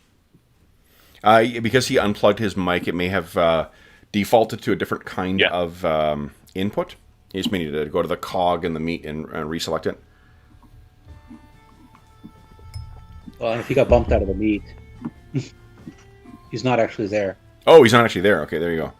So All there's a link back in. Yeah, I've had it on some of our other games. If you get this sort of buzzing, it's quite often that maybe the cable isn't fully home. Mhm. And DM had this for a couple of weeks, and then we realised it was his headset that he hadn't plugged in fully. Ah, okay. This is just Andrew's elaborate way of avoiding a random encounter. Yep. Nope. Oh, guys, I can't hear you anymore. I'm sorry. I want to be able to be here for this, but what are you going to do? I'm having network connection problems, Kev. I'm going to have to, like, All right. Around the end. Oh, you know what I'll do while I'm waiting? I will make good use of my time and set up some health bars here. Are we supposed to be on the map, or? No, not yet. Okay. I'll wait for for Andrew to get back. Okay, this is...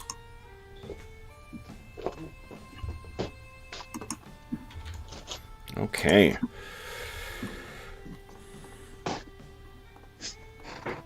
Sorry if I'm distracted. I got new rings. I'm trying to arrange them. No, that's totally fine. That is... I've not noticed you being distracted at all.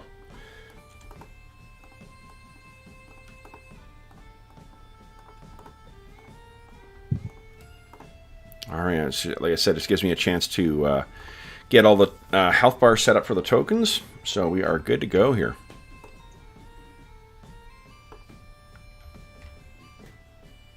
Okay, just waiting for Andrew to come back. And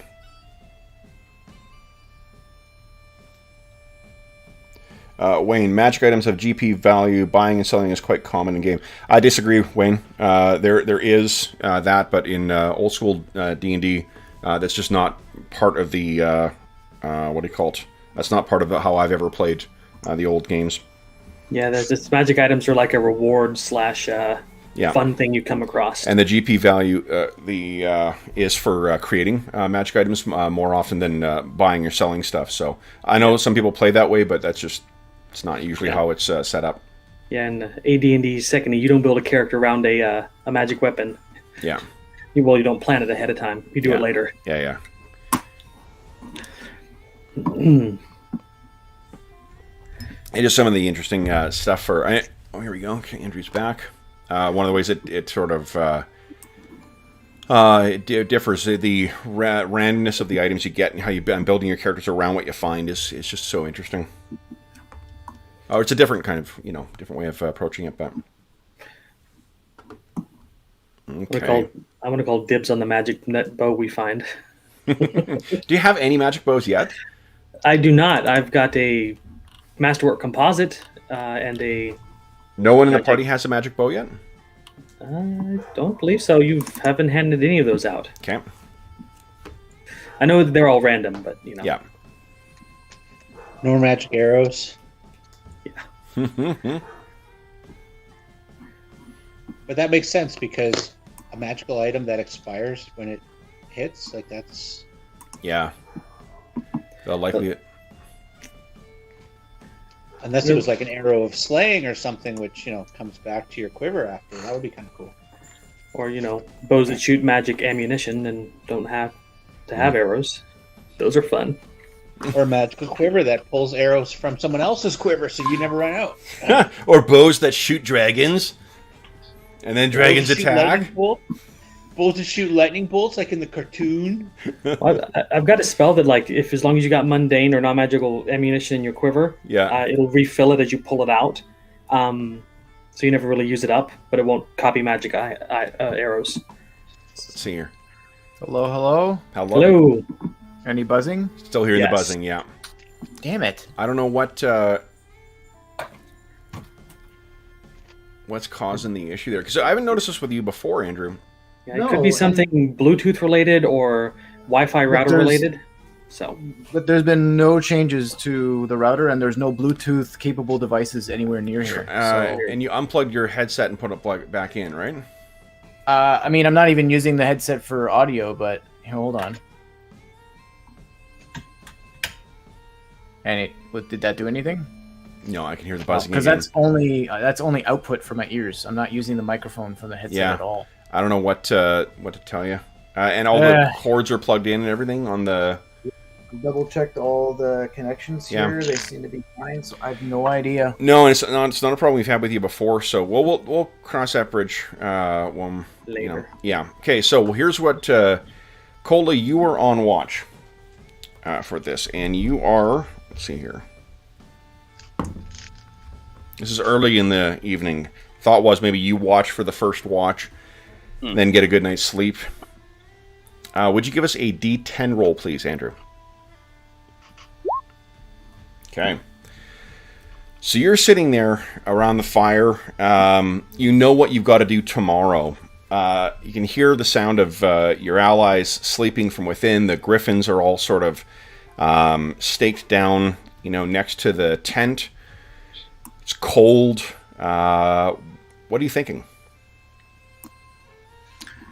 Trying to replay the last, the identify spell, the ritual in my head over and over again. Trying to get my sense of one. I knew something had been off about the. I knew that the ritual was incomplete, like in terms of the trying to get a better. What am I trying to say? The fusing of the two magics on this object I knew hadn't been complete. So I'm trying to remember and focus on that because I want to concentrate my energies on that when I try this the second time to see if I can divine anything else about that. Praying to Clangadin for and Baranor for guidance. And just trying to go over it in my head again to figure out if I can see what I did wrong that may have triggered the thing. Okay. I might even play with the device just in my hand, not anything magical, but I might inspect it to look do I notice any cracks? Do I notice any physical damage? So, just as a refresher, the first time it went off when you guys got it was when you were just physically messing with it. You guys picked it up and it was moving around, and that's what triggered it going off when you guys were at the Black Cabin. So we don't have to cast 8 hours of Identify on it. Maybe we can just fick around with it and get it to go off. Shake it like a Polaroid picture? Yeah. That's a good point. So maybe with less flame. I mean, I'm assuming you got it in some kind of like a cradle or a thing. So you could have that open and just be studying it as opposed to messing with it.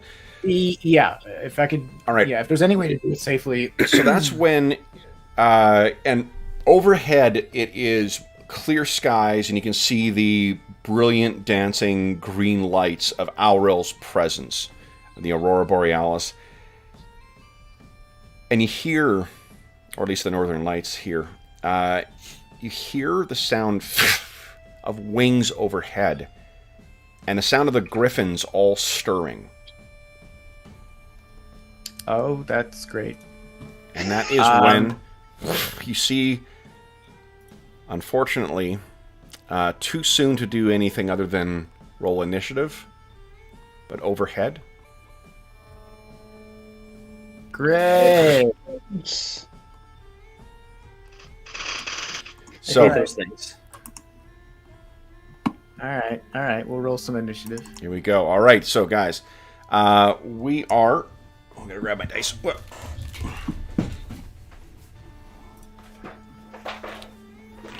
I've been using those metal dice I got for Savage Worlds, but the oversized dice is still in my handy dandy wooden box.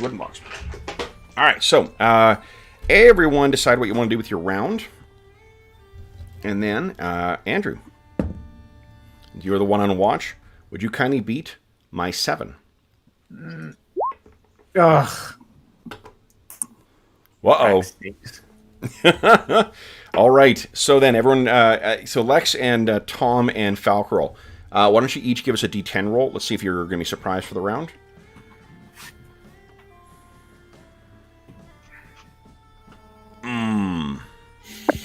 So, Tom, you're going to be surprised this round. Everyone else will be able to be awake as soon as Cola makes some noise. All right, so then we have... Perrytons will be acting on a 10. In the lieu of us acting, do the griffins get to act?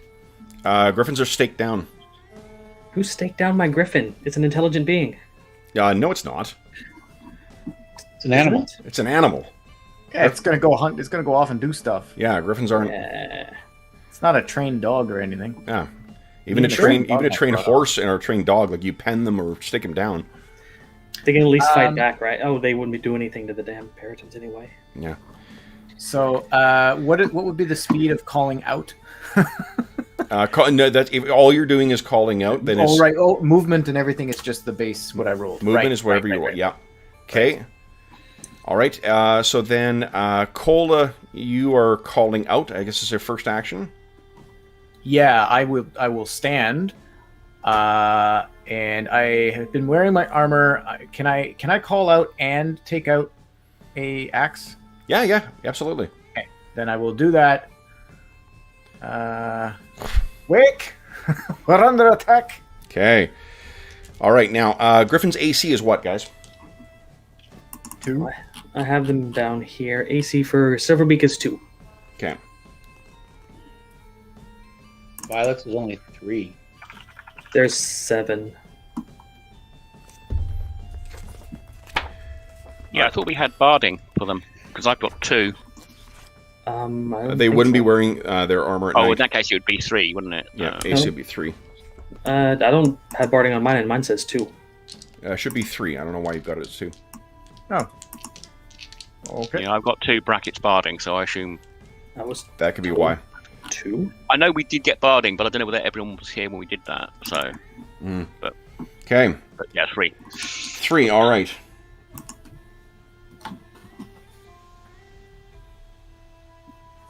Oh my gosh. Okay, so I've got 3.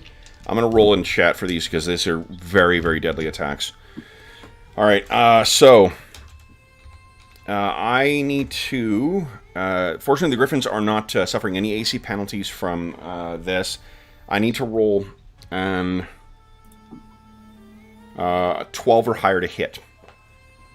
So, this is against Bastard, or AKA whatever you've renamed him as. Stormwing? Is that his name is Stormwing? Hit. Against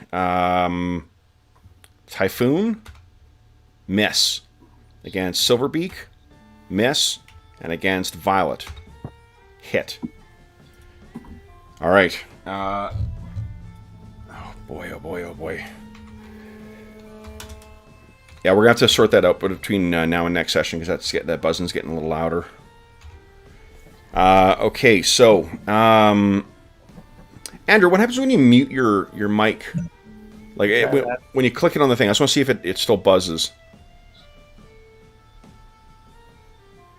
Yeah, the buzzing's gone now. You may just need to adjust the gain on your Yeti. The gain's currently all the way down. Yeah, that's all the way down.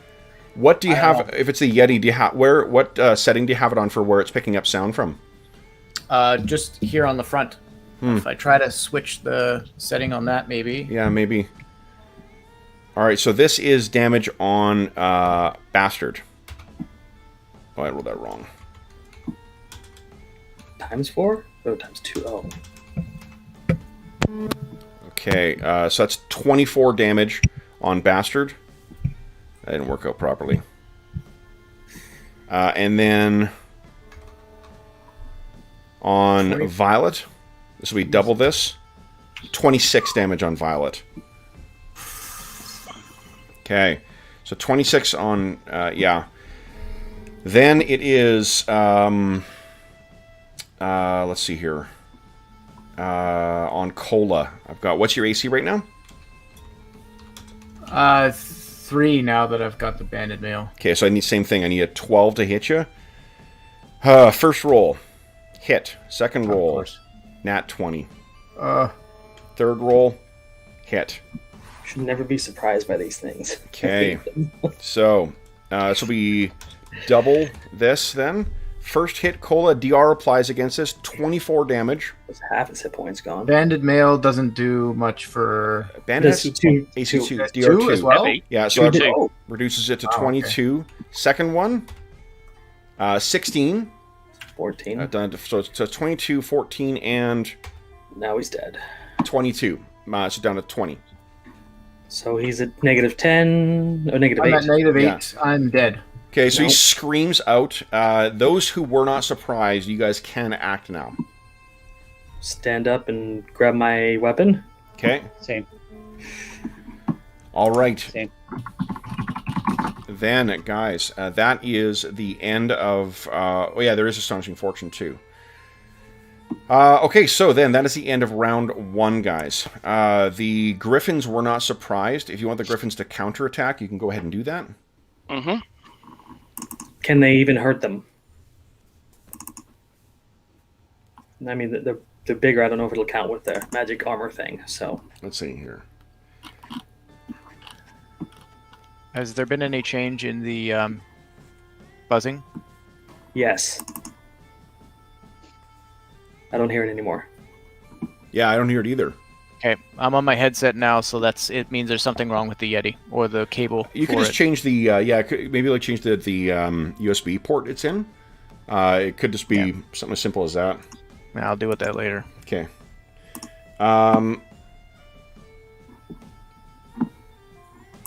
So it's beak and 2 claws, isn't it? So Yeah, and the... yeah, unfortunately... Maybe your Yeti is picking up the mic. Maybe you're getting feedback from the 2 mics somehow. I mean, it shouldn't be because when the Yeti's on, the headset is not. The microphone on the headset's turned like off. I don't know if it's that. It's your computer's not picking up from the headset. Right? Like you're, Right, it but means then that, it should have been a problem. This has never been a problem before, and I've No, never I done it don't know what- differently, right? So Yeah. I'll fiddle with it. Okay. Let's see here. That is 1, 2 hits with Typhoon, Falcrol, so Falcrol and Tom the Claw. 8 misses is what I'm trying to get at here. Okay, Yeah. so they get their full attack routine. Is that right? They do, so yeah. I'll hit with a beak and a claw. Okay, so go ahead and roll. So these are large or medium? Doesn't make a difference for these. Oh no, it doesn't, does it? Oh. No. So Okay, so Falco. it's the beak. Oh, There's no way that's right. 2d8 for the beak. Yeah, that's listed Yeah, that's damage. right. yeah. And 1 Oh, yeah, d4 okay, on- yep, that is right. I stand corrected. All right, unfortunately, these are what's called high enough AC to be able to affect. Okay, so Typhoon, So Wow. do they do damage? they do, yeah. Okay, so I'll roll 1 claw because 1 claw hit for my guy. Okay, so that, all right. Unfortunately, not enough to get, not enough to do damage on him. Okay, then it is end of round. Falco, you weren't surprised. Okay, that hits with Violet's Claw. Go ahead and roll damage. Yep, hit with those. Go ahead and roll damage for both of Violet's Claws. Oh, and a bite. Okay. Only PCs can trigger the nat 20 stuff. But still, -7 is good. Yeah, that's a good hit. Okay, so that won't get through. Not going to get through the bite. 9, nice. Okay, so that's Violet. All right. All right, then. Is that... I think that's the end of the round, guys. So, round 2. Here we go. Andrew, we thank you for rolling initiative and for keeping watch. Lex, we're up to you. Lex, you kind of beat my 8. Nice. I am not until a 11. So what speed is pulling a weapon out? It's equal to your weapon speed, same as it's always been. All right. Okay. So that would be 7. Okay. No, I meant picking it up from the ground. Same thing. Same as it's always okay. been. That is your action. The difference is it's your action to get it up. If it's drawn from a readied position, like a scabbard or whatnot, then yeah. All right. Then, first up is going to be Lex. What are you doing, Lex? Oh crap! Call us down.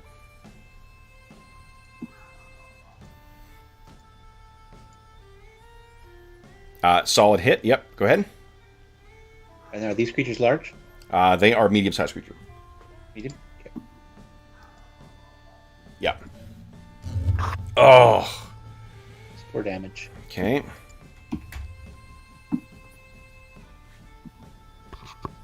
Do you have an offhand as well, or no?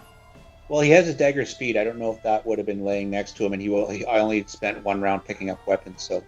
Okay. Okay. If you're able to sleep in armor, I'm not fussed with sleeping with a dagger. Just not a sword. Just not a sword or an axe or anything like that. Yeah, yeah. Then he would probably have his dagger speed on his belt or... Yep, and go right ahead. It's a hit as well. Go ahead and roll damage. Medium-sized creature. Oh, this actually should be more... Oh my gosh. I'm sleepy. I'm not putting it on my weight. Well, at least he's magic damage. Yeah. And I'm waiting for Tom to come out here and do some damage. Okay. He's picking this stuff up, so. Alrighty, then next up is Tom, who I guess is readying his sword. Yeah, he's pulling his sword out. Can he actually move at the same time? Half your move would be for standing, and then so you can move half your move. Right, Get out if you like. 10. You can hear the griffins screaming as well too, so I imagine that you guys would be aware of sort of what's going on. All right. I'll come out of the tent there and see the carnage. Okay. And then it is Falcarol's turn. Well, naturally, Falcarol's worried about Cola, his brother in priestly garbs. Yep. So he comes out of the tent already casting a spell, and I'm You don't know that I'm. Yeah. It's a narrative flourish. I'm not really. Yeah. Well, Lex said he's Cola's down. Lex I already intended. Yeah, he's down. So Yeah. So yeah, I'm coming out there. The Halibur's just in one handed, not ready. He's just Now- casting a spell. I'm gonna reach down and. That Paradin's going to have an attack of opportunity on you then. Because I'm moving through Lex. Like if I. Yeah, because you're moving through Lex. I'm not worried about it. Okay. I'll roll in Hopefully chat just so it's not... I mean, He needs to hit an AC of 1, so... which means I only need a... I need a 16. No! Miss you. Okay, so it snaps at you as you run by. Go ahead. What were you planning on doing? Doing a cure mod. Okay. Here we go. Not enough to bring him up. Okay. So, he is stabilized, however, so there's that. Then it is the... Could I have stood over him and touched him? So they have to attack me? When you just completed your action, so... Okay. Okay. Then it is Periton's for their first action. All right, so this is a favorite round for you guys. Okay, so we got one on... Let's see here.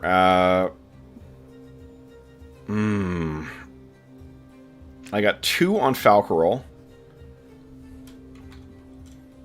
So here we go. I'll roll them in chat again. I need a 16 to hit you there, Falcarol. Miss. Miss. The other is grabbing Cola. Oh, I'm going to kill this thing. And starting to drag him away. The 3 that are facing your griffins, I need a 12 to hit. This is against Bastard. Miss. This is against Typhoon. Miss. This is against Silverbeak. Miss. This is against Violet. Miss. Okay. So then, Griffins can counterattack. Right. Okay, let's go in order of Lex. Yeah, so we don't get a Let's mixed go up. in order. So, Bastard first, then. Okay. Oh, yeah. Beak. And then 2 claws. Last claw.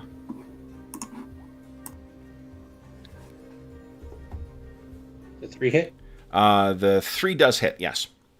Sweet. Go ahead and roll damage.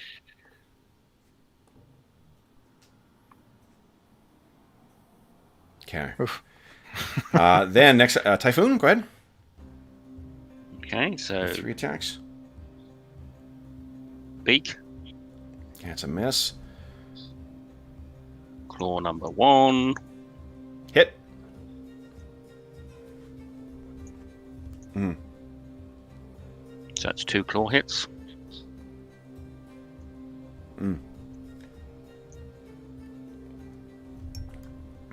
Yeah, can they actually get 2 through with claws a hit. D4? Yeah.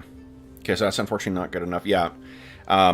Wayne. So Wayne makes a point of it's for selling items is a big city. I agree. We actually had someone barter for a magic item in this campaign too. So like bartering, trading one thing off for another thing, definitely a thing. But sort of like showing up for a magic shop is it's not.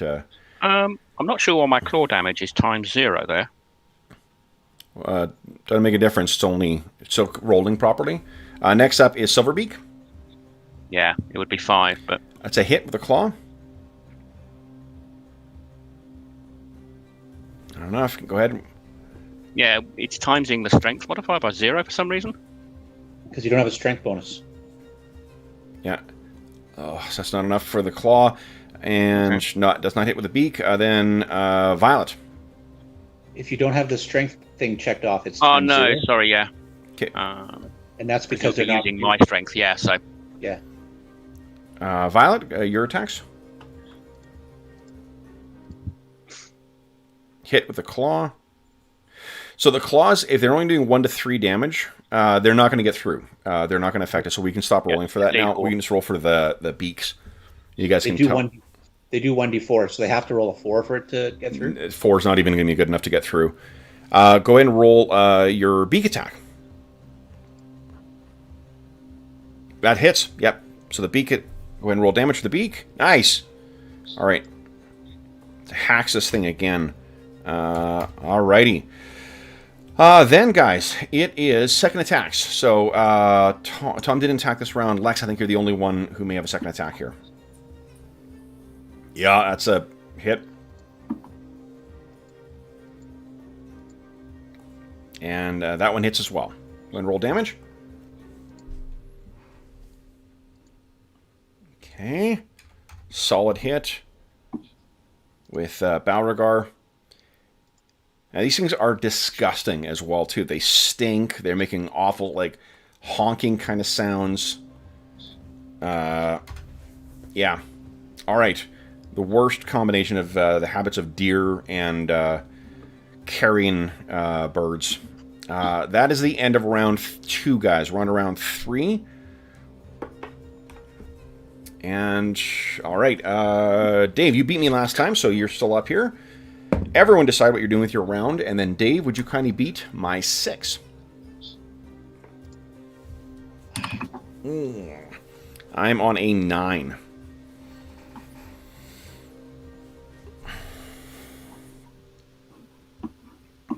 All right. So, Lex on a 7. So, Lex, you're up first. What are you doing? Attacking this creature that's still wounded in front of me. Please do. Yep, solid hit. And nat 20. You can trigger this. Gives it a 20 d20 roll. That was on the dagger? Yeah. Yes. I'll roll the damage for Balroggar. Okay. 9 damage again. Nice. Okay. And then once you roll d20 is an 8. Huh. Okay. So I'm going to make a saving throw here. I was rolling to see if it dropped Cola. You may have startled the other one so fiercely that it dropped Cola from where it was dragging it. Go ahead and roll damage for the dagger. That is enough to kill it. 1 Periton down. All right. Then it is the Periton's turn. Can I move after that, Kev? After my series of attacks? Yes, you can. Yep. Okay, then I will move to here. Okay, so this is attack on Bastard. And you get 12. Hit Bastard. Hit Typhoon. Missed Oh, no. Silverbeak. Missed Violet. Okay, so Bastard. This is not doubled. This is just whatever this damage is. Bastard takes 11 points of damage. Oh, that's bastard dead. I might be able to get him up. Yeah. Typhoon takes 10 points of damage. Then on, let's see here, Lex. This will be on you because you've moved in there. Or no, it's attacking Falkrel, isn't it? He's going to get a swing at me one way or the other because I'm running past him. Yeah, so let's make the attack on Falkrel first. I needed a 16 to hit you, so that's a miss. And then on Cola... Shit, he's going to keep dragging you. My speed. Okay. Then it is... Let's see here. Oh, I should be. You're stabilized. That was Because- 2 rounds. Oh, Right, because there was a spell... There was healing magic cast on you. You've been stabilized. It's just that this thing's... so I'm just stuck at -1, so I won't have to keep adding minuses. Exactly, Okay. exactly. Okay. That's the one. You weren't restored to consciousness yet, but Falkrel's magic stabilized you. Next is Falkrel and Tom. What are you guys doing? Might be better if Tom went first because I think he's. I'm going to go and try and like rescue Cola. So that's So can I charge that one? Charge allows you to move what? 1.5. Times. 1.5 times. So yeah, you can. It looks like you can reach there then, All right, yeah. and you can make one So- attack then. I mean, you're moving Yeah. through the fire, so you're gonna take damage. Yeah, effectively, I'm just to jump over the Why don't fire. you do as this? I Yeah, go. give us a save versus breath weapon. Let's see if you take damage from moving through the fire.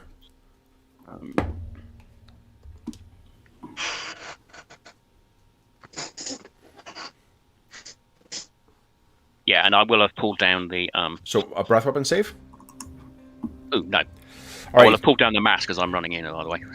Okay, so it's, Okay. that's 6 points of damage. DR does not apply. But you are able to reach there and go ahead and make an attack roll. I think it's -2 with charge, right? Yes. Yeah, okay. Okay, so So -2 is your modifier. Come on. 12, 6. I can move 6 squares.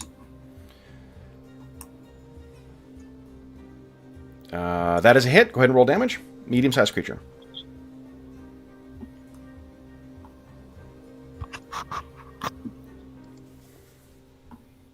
$13, nice. All right. Okay, then it is Falkrel's turn. What are you doing? Okay, Falco intended to run after Cola, but seeing Tom blitz by him, he's going to shift gears and try to go protect the winged beasts.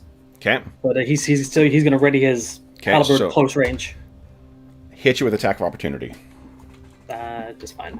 You weren't planning on casting a spell, right? No, he's choking up on his halberd. So, Well, remember, a halberd requires it's a pole arm, so it requires a full round to actually get ready. it does. I thought Yeah, it's we always always- been it's always been an action to. Nope, the pole arm, it's an No, action it's- to get the thing ready. That, I was remembering that it was like a full action to like plant it or something like No. that. But Pole arms, because I of the remember. reach. Yeah, we've gone through Okay. this a couple of times. Because of the reach that comes from it, to set yourself up, you need to full round to do that. And, I mean, you can spend your action. You're moving and getting it ready. That's your action, is setting what size it is. But you cast magic last time, which means you would have had to take your hand off of it. well, yeah, no, I'm moving down and I'm ready. I'm not planning to attack with it. Okay, so what reach do you have it set at? Short. Okay. You take 10 points of damage. DR does apply. Okay, that's fine. All right. Then it is Lex. You have a second attack, I think. Tom charged, so you can't take a second attack.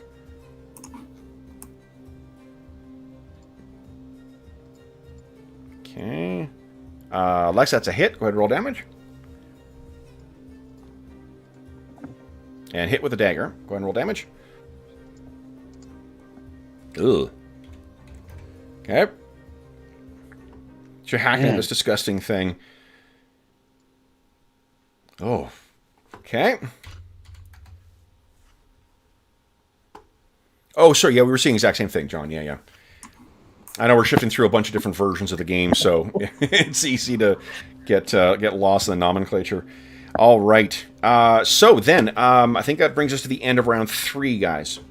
We're on to round 4, and we shift to John rolling initiative. Oh, lovely. Our Griffins didn't attack? Oh, Griffins didn't attack this round? No, they did not. So Typhoon, Just Silverbeak, and Violet all can make a just a beak attack. So that hits. Typhoon hits.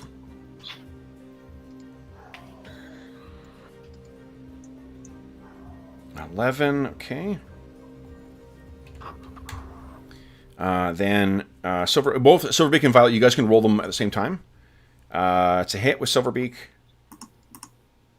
Nice. Okay. And Violet. Oh yeah, Violet hit as well too. Nice hit with Violet. Jeez, forgot their beaks do so much damage. All right, guys. End of the round. Initiative. So, John. Everyone decide what you're doing with your round. Oof. And then John. Beat my 1. Damn. Okay. Not much you can do to beat a 1. Nope. All right. So the only question is Lex is the only one who may. No. Okay. So that's gonna be them first. Alrighty. So we've got. Let's see here. This will be on Tom. Tom, what's your AC right now? I've run out without my buckler, so it would be 2. 2. Okay. I need a 15 to hit you. Whoa. No. Narrow miss. Lex, I need. What's your AC? I have to check. I'm just thinking that. He's got reduced dex by 1, so he is at 1. At 1. Okay, I need a 16 to hit you. Miss. Falcroll, I need a 12 to hit you. 16. Sorry? My AC is 1. Oh, I thought it was 3. No. Okay. Then against Typhoon, I need a 12. Ooh, narrow miss. Silverbeak, a 12. Miss. Violet, 12. Hit. Okay. Violet takes 12 points of damage. All right. Then it is our hero's turn. So first up will be Lex. What are you doing, Lex? Striking out at this creature. Okay. Yeah, that's a solid hit. Go ahead and roll damage. Or you can roll your second attack if you want. Yep, hit with the dagger too. Go ahead and roll damage. 8, okay. Okay. All right. So that is, yeah, you're hacking away at this thing. You know you're hitting it, you know you're wounding it, but it's just not enough to bring it down just yet. Next will be Falcro and Tom. What are you guys doing? Who wants to go first? Go ahead, Tom. Right, I'm just going to try and hack this thing down to get it out of Oh, Bastard will be down to -3 because he's bleeding. Oh, right. Yeah. Okay. Okay, go ahead. That's a hit, Tom. Go ahead and roll damage. Medium-sized creature. 8 points, okay. Oh, sorry, I don't know what I rolled twice, but That's okay. All right. Then, Falcro, what do you plan on doing? Attacking the one in front of Bastard. Go ahead. That's a hit. Go ahead and roll damage. Dim creature. Get off these birds, you little bastard. Okay. Is the halberd magical? Does it have a plus? It is. Does it have a Yes. plus bonus? Yes. Okay. It's a +2 speed. Okay. Nice. All right. So then, yeah, you hack this thing, and it is definitely focusing on you now. It's not going to keep. I'll try and drag Bastard off. All right. Then Silverbeak and Typhoon can both make beak attacks. Is here. It's a hit miss with Silverbeak, hit with Typhoon. Typhoon, go ahead and roll damage. Okay. Alrighty. Then Lex has his second attack. Falco, do you have a second attack on this round? It's a favorite round. Because it is a weapon of speed. Yeah, go right ahead. Tom, you should have your second attack as well, too. Falco, Okay. that's a hit. Lex, that's 4 a and hit. 1. Okay, Falco does 8 points of damage. All right. And Lex, oh, man. Yep, Lex, you take this thing down. Need some help, Lex. Okay. Can I move? Can I move, Kev? You can move, yeah. Okay, I hit and did 10. Hit and did 10. Okay. All right. All right, guys. Then it is the end of the round. Violet goes down to -3. Bastard goes down to -4. Violet just dropped. Oh, did she? Okay. Yeah. Okay. So then Bastard's down to -4. Did she take a point next round, or? Next round, she would take at the end of the round, she would lose. Yeah, start bleeding out. Okay, so then we're on to round 5, guys. John, we thank you for your services as initiative roller. We pass over to Mo. Everyone decide what you want to do with your round. And then, Mo, would you kindly beat my 3? Nice. I'm on a 5. No, I'm on a 6, not a 5. Quit cheating, Madison. Okay. So, Tom, Falcrel, Lex on a 1. All right, Lex, what are you doing? This will be 4th round with the sword. So, 1. That's fast. you can't go around. So, 1, 2, 3, and swings.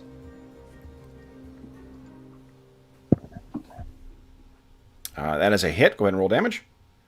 And what else you use to roll damage on each of them rather than rolling the attacks? Because the thing is, if you hit and you kill it, I want you to make a decision next. So just roll damage on each of the things individually first. Okay. So that is that's damage that, and go ahead and roll damage to the second one. Like against a large creature that's got a big bucket of hit points, it doesn't matter, Dave. But with some of these smaller things, just that way you get it. Yeah. Okay. All right. So yeah, you actually take this thing down. Falco, you slash this thing with your halberd twice. It kind of rears back. It's going to try and get in at you, and then faster than you think possible, Lex is suddenly next to you and takes this thing down. Cool. Then it is Falco or Tom. Who wants to go next? Go ahead, Tom. Right, I'm going to...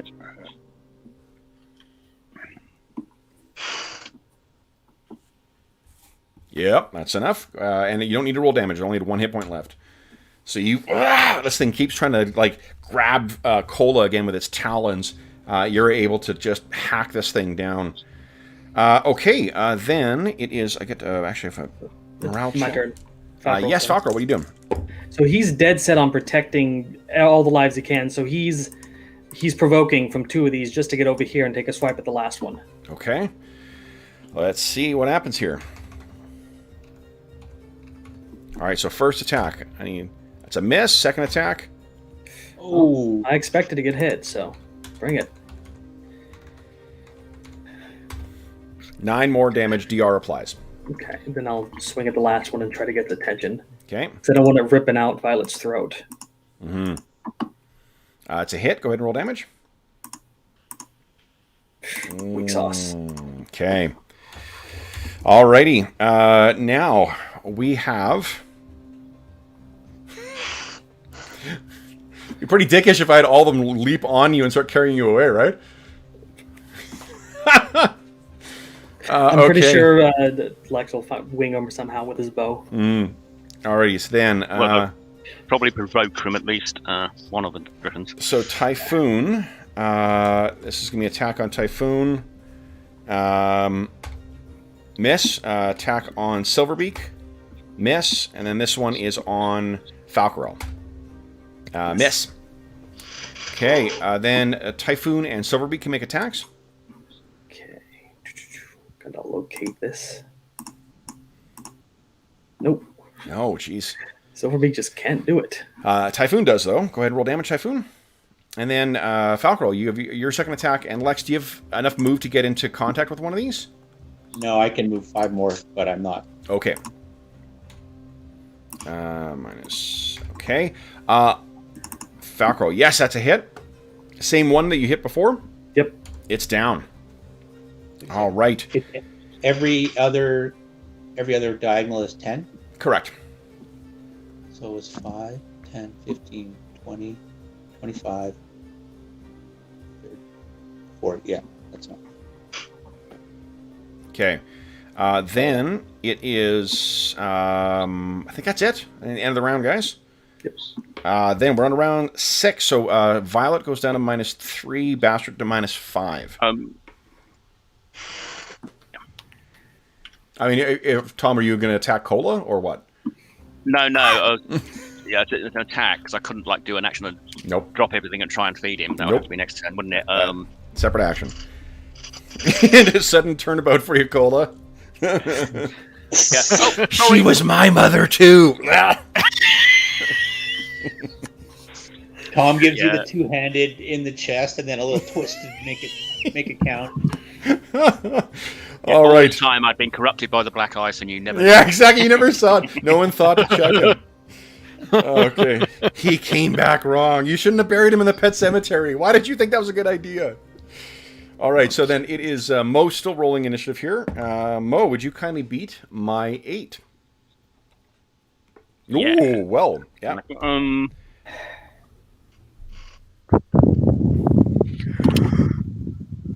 Oh, I'm getting a bunch of... Someone's got their hand on a mic somewhere. Careful, guys.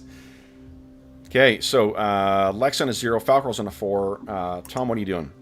It's a 5 to feed a potion, if that's what you're wondering. Yeah, so that would be a 6, yeah. It's 4 to feed a potion, I think, actually. Sorry. 5 to move a body. Oh, Okay. that would be 5 then for me. Getting ahead of yourself there, Steve. Dave. Where did I get Steve from? Okay, so... Are you telling me Rilgo? No, my wife just started dipping her hands into GMing, and she invented an interesting campaign setting, and she named her Druid's Bear Steve because it's a running gag. So I was just thinking about that. That's great. All right, so first up will be Lex Wiltshire. What do you know, Lex? Lex is going to step in and swing. That's a hit. Oh, well, hold on. You went. Remember, roll each individually. Yeah. Well, Okay. Okay, so that is enough to kill it. And here's the thing. This is why I want you to roll, because you're not going to be able to move now. Because you roll your attack beforehand on this thing. So then it is Falcor's turn. What are you doing, Falcor? Falcor's going to try and hack this thing down quickly. Okay. So he knows they're getting close to death. Yep, that's a solid hit. Go ahead and roll damage. Come on. It's all right. We got it. Yeah, you're whacking away at it, and if it wasn't for these things, I did roll morale for them already, and they're just so freaking stubborn, and stupid, and mean. Next is Tom. What are you doing, Tom? He's dropping his sword, going to one knee, pulling out a potion, and effectively, I'm going to feed him the entire thing. Okay. So then, now hold on. I think we screwed something up. I think when you did the healing before, because we're still been playing so much 3rd edition. Yeah, he didn't actually heal. He should have just stabilized. He should have just. Well, he should have just. Yeah, that should have been him stabilized. Oh, so I'm still at -8. Well, we should have done the mortal wounds check right there. Yeah, you should have been making a mortal wounds roll. Yeah. Last time. Oh, I see. Yeah. And then this sip of the potion would get him back to his feet, like above 0. Yeah. So let's. Oh, okay. Darn you, 3rd edition. Yeah, sorry. So, let's see what kind of how horribly mangled. Yeah, hold I'll on. fix you in the morning. Well, let's just. You know what? You're gonna be. Let's finish up the combat. And Yeah, then it doesn't affect the combat at this point. Yeah, I don't think it'll. Yeah. So, although it may affect the birds, though, because you'll be able to hop up and run over if you've got healing prepared. Good point. I could probably heal Violet and Stormwing. Not with your little dwarf legs.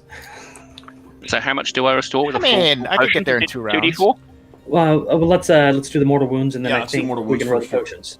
It'll be a 1d4 for half, 2d4 plus 3 with a full. Yeah. 2d4 plus We still 2. have all of our astonishing fortune, right? I don't We think do. we used any of it, so We have it. hopefully that's good. That reduces the odds that Cola's gonna be like missing an arm or something.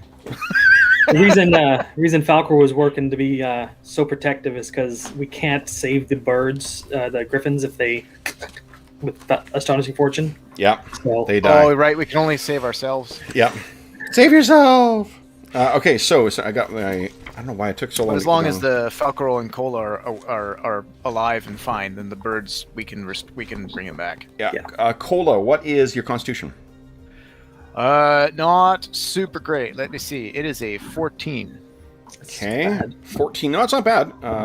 So okay. 5, 0, plus 1, plus 2, 3.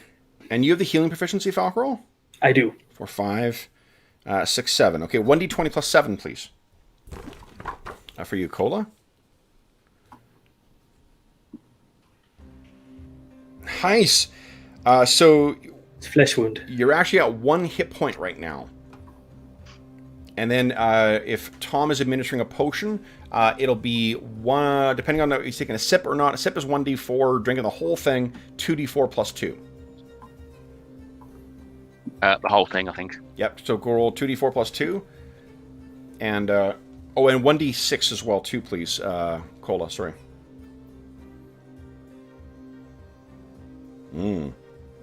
Your wounds heal stiff and scarred, -1 to all initiative rolls.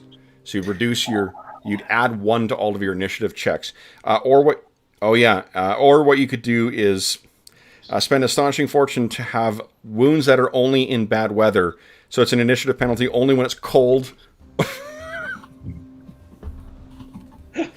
When isn't it cold? Yeah, really? So you can put down, you can use Cure Serious to get rid of this as well. So why don't you put down... Well, that could have been a lot worse. Your wounds heal stiff, so you're going to be +1 to all of your initiative checks from now. So whenever you're adding until this is healed, add 1 to the casting time, to the weapon speed, and whatever else.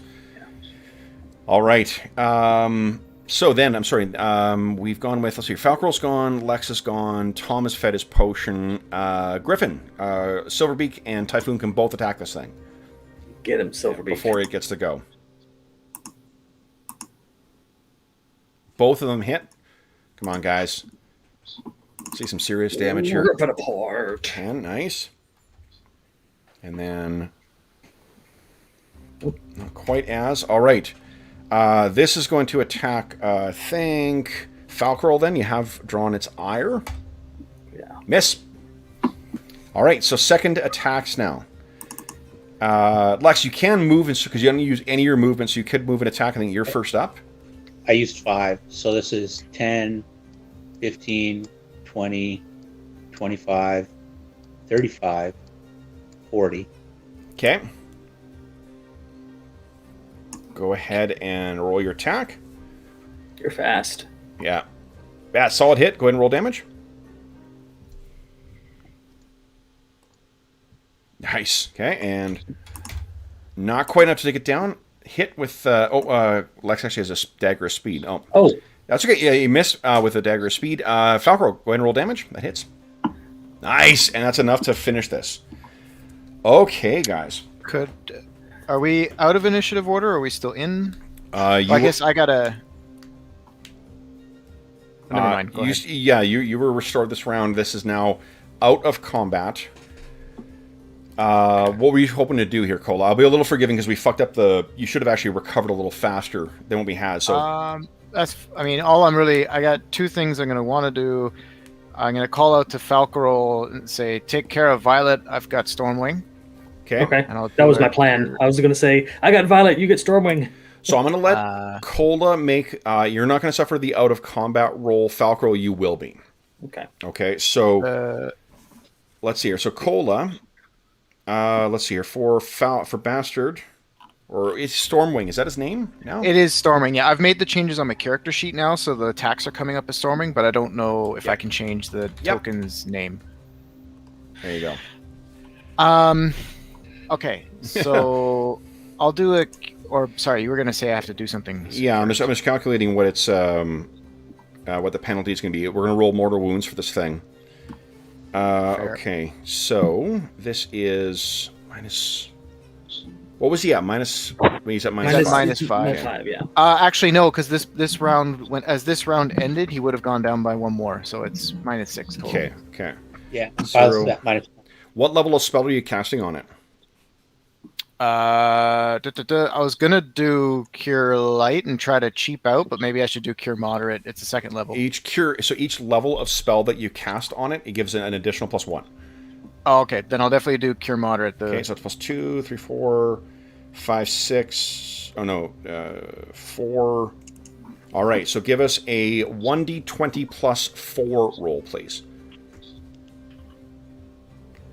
Cola has the healing proficiency too. Oh no! God, I'm just too shaken from. So it's give us a d6 roll. And You ended up on the bad end of the table. Hopefully, it's not too bad. Yeah, this is gonna be bad. Fuck. Okay, so and you can't spend astonishing fortune on this. So it dies unless healed to 1 hit point within 1 wound. It needs another healing immediately. Its legs are severed or crushed. Oh, maybe. Dex, Pit crushed. Pit crushed. No, Dex, maybe better for Stormwing to just let Stormwing go. So Or we Dex could heal is him. reduced to 3 for AC purposes. Movement reduced by holy shit. I don't even have the stats for. Yeah, all I've this got thing down is here horrifically injured. I think it's better. Falcor will look at you. I have the magic to save him. Don't let him die. Falcoro, like even if I bring Stormwing back, she's completely mangled. So remember that. but you know that Falcor has the power to heal wounds. And that Cola, we've suffered from. do you have enough charges? Oh. Do you have enough charges for Cure Serious? On the ring. Yeah. You had 3, I think, left. I have 3. I don't have Cure. I don't have access to Cure Serious on there. I've got Cure Light with 2 charges, and I've got 1. I can do Cure Critical at 15 charges, but there's no way. Yeah, that would also. Cola himself has Cure Serious prepped. I have it. So if he as well. casts that as his next thing, well, the thing is, you need to heal it first to So stabilize Cure this. Light. It's almost dead. That's fine. I have a couple more Cure Mods and Cure Lights. Okay, so if I you can do Cure Light, do that that. means it's at 1 hit point, but its wings are completely mangled.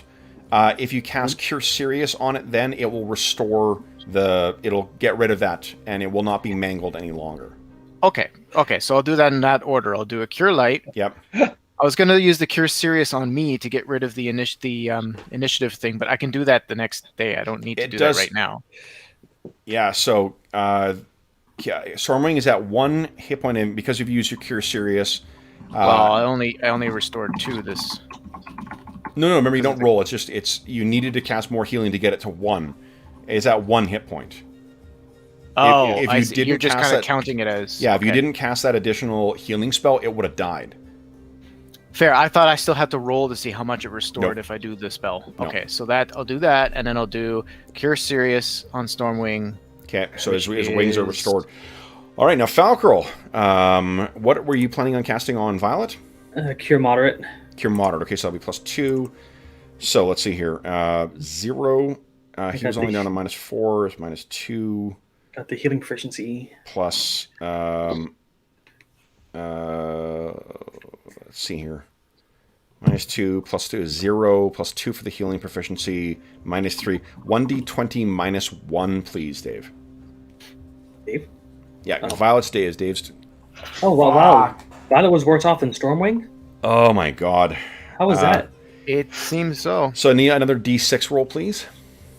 Fuck, Man. and I don't have anything higher than Cure Mod right now.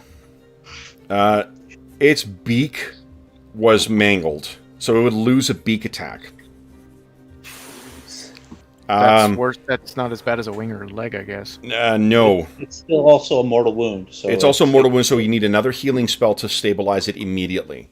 Okay, I'll use a cure light to stabilize it. Okay? So Violet is at 1, and its face and beak have been completely mangled by the Periton's horns and... And I look over at Cola and this one, and I cast Cure Serious on this one. Okay. Just to... Yep, so Violet's face is, or beak is restored thanks to your restorative magic. Before yeah. we, Sirius also heals hit points, so Yeah. I think before we turn down for the night, what do I've got? I've got another Cure Light available. that for And I've got healing 2 as more well? Cure for Violet, Moderate. yeah. I have Oh shit, I'm gonna need them on me though too. 1, 2. I've got 2 Cure Lights and a Cure Moderate. Okay, I'll do a Cure Light on. I'm gonna do one more Cure Light on Stormwing. Yeah. 8. Nice. Okay, good. Cool. Nice. I need to do a couple Cure Mods on myself. Okay. Falcor, Because, you have some more wow. healing you wanted to do? Yeah, I'm going to drop a Cure Light on myself, Okay. and then 1 on Violet. That's Violet gets 5. And the cure. Then I'm do a Cure Mod on Violet as well, Okay. unless Cola needs it. Cola's pretty Cola good. is not bad, so I've managed to heal myself back up to half. To Okay. Violet then. Or 10. So Stormwing's pretty beat up. Yeah. Let me double check. 2 Cure Lights cast. Cure Moderate. okay. I have no more Lex healing is- magic. Lex is petting Violet, wishing he could help, wishing he had some ability like the others. If only I was a Allegor. Wait, If only I was Does an anyone 8th need- level ranger. I can take 2 more charges off the ring to cast another Cure Light, but Save I the think charges. Save Yeah, them. let's save that for an emergency. I'll You guys minister take to your spells in the morning. yeah. I'll Yeah, I'll minister. have. Go ahead. I'll minister to the animals tonight to give them another 2 hit points, and we can heal a little bit more overnight, and then we'll have more healing spells in the morning. Okay. Yeah, I think Let's, I'll suggest we wait on the ritual. We Yeah. need to rest now. This was brutal. Lex says we should drag the Perryton corpses away from the fire and position them around the campfire, around the camp, so that it deters other animals from coming. You go do that, Lex. Well, yeah, the crag cats might want meat, but probably not. Well, then he'll hop on Violet. She'll be anxious to swipe at him a little bit, grab him by the horns.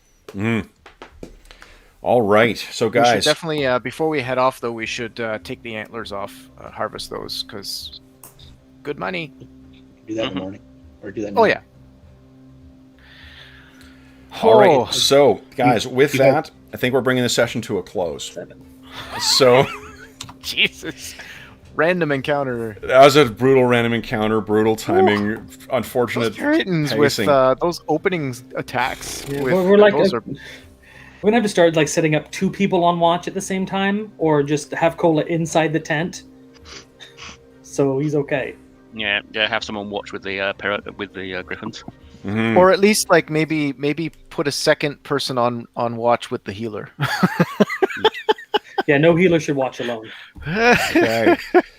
So, guys, those who are warriors, you have defeated 21 hit dice worth of adversaries today.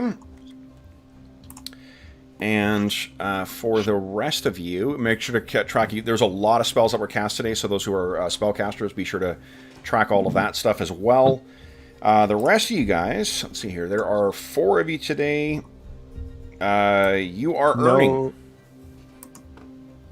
Well, what was that, Did Andrew? you use any astonishing fortune? We've got all 4 left. I think we didn't Yeah. end up needing it. No one spent any astonishing fortune. Oh, nice. Okay, so then that is plus 50. Guys, you were each walking away with 522 XP as well. 522 XP. Congratulations. All right. So with that, we will bring this session of Legacy of the Crystal Shard to a close. And a stark reminder how dangerous those initial attacks from the Perrytons are pretty brutal. If I connect with it, it's a lot of damage. Does the 522 include the identify? I don't include all the spellcasting stuff. That's for you guys to sort out. Okay. yeah, I'm I thought that identify had previously awarded extra. It doesn't matter. I'm misremembering that. No, you're absolutely right. It's when you identify a magic item, though. Oh, we already knew what this was. We were just identifying further properties, Precisely, so it's a yeah. different use of it. Okay, Yeah. cool. Yeah. Yeah. So Totally. great. All right. So then, for those listening at home, thank you so much for joining us for session 70. What is this? 74. Coming up on 75, guys. Wow. Of the Legacy of the Crystal Shard campaign. As is always the case, if you have any comments, questions, or concerns regarding the session, the campaign, or the game we're playing, please do not hesitate to leave a comment in the comment section below, and I will endeavor to reply in a timely fashion. I plan on getting caught up in all my correspondence and comments and whatnot today. Also, you can find a link in the description of the video to the Dungeon Musings Discord server. We're all active there, and we have channels dedicated to this campaign, this game, and every other game we run on the channel. Wow, getting closer, Lex. Super close. Excuse me. We also, let's see here, have a channel dedicated to a bunch of other things, like finding a group, like online conventions, like setting up virtual tabletops, pictures of our dogs, and other pets. Lots of great stuff, lots of great people. You are more than welcome to join us over there. You can also find a link down below to the Dungeon Musings, to the Heroes Save Villages campaign.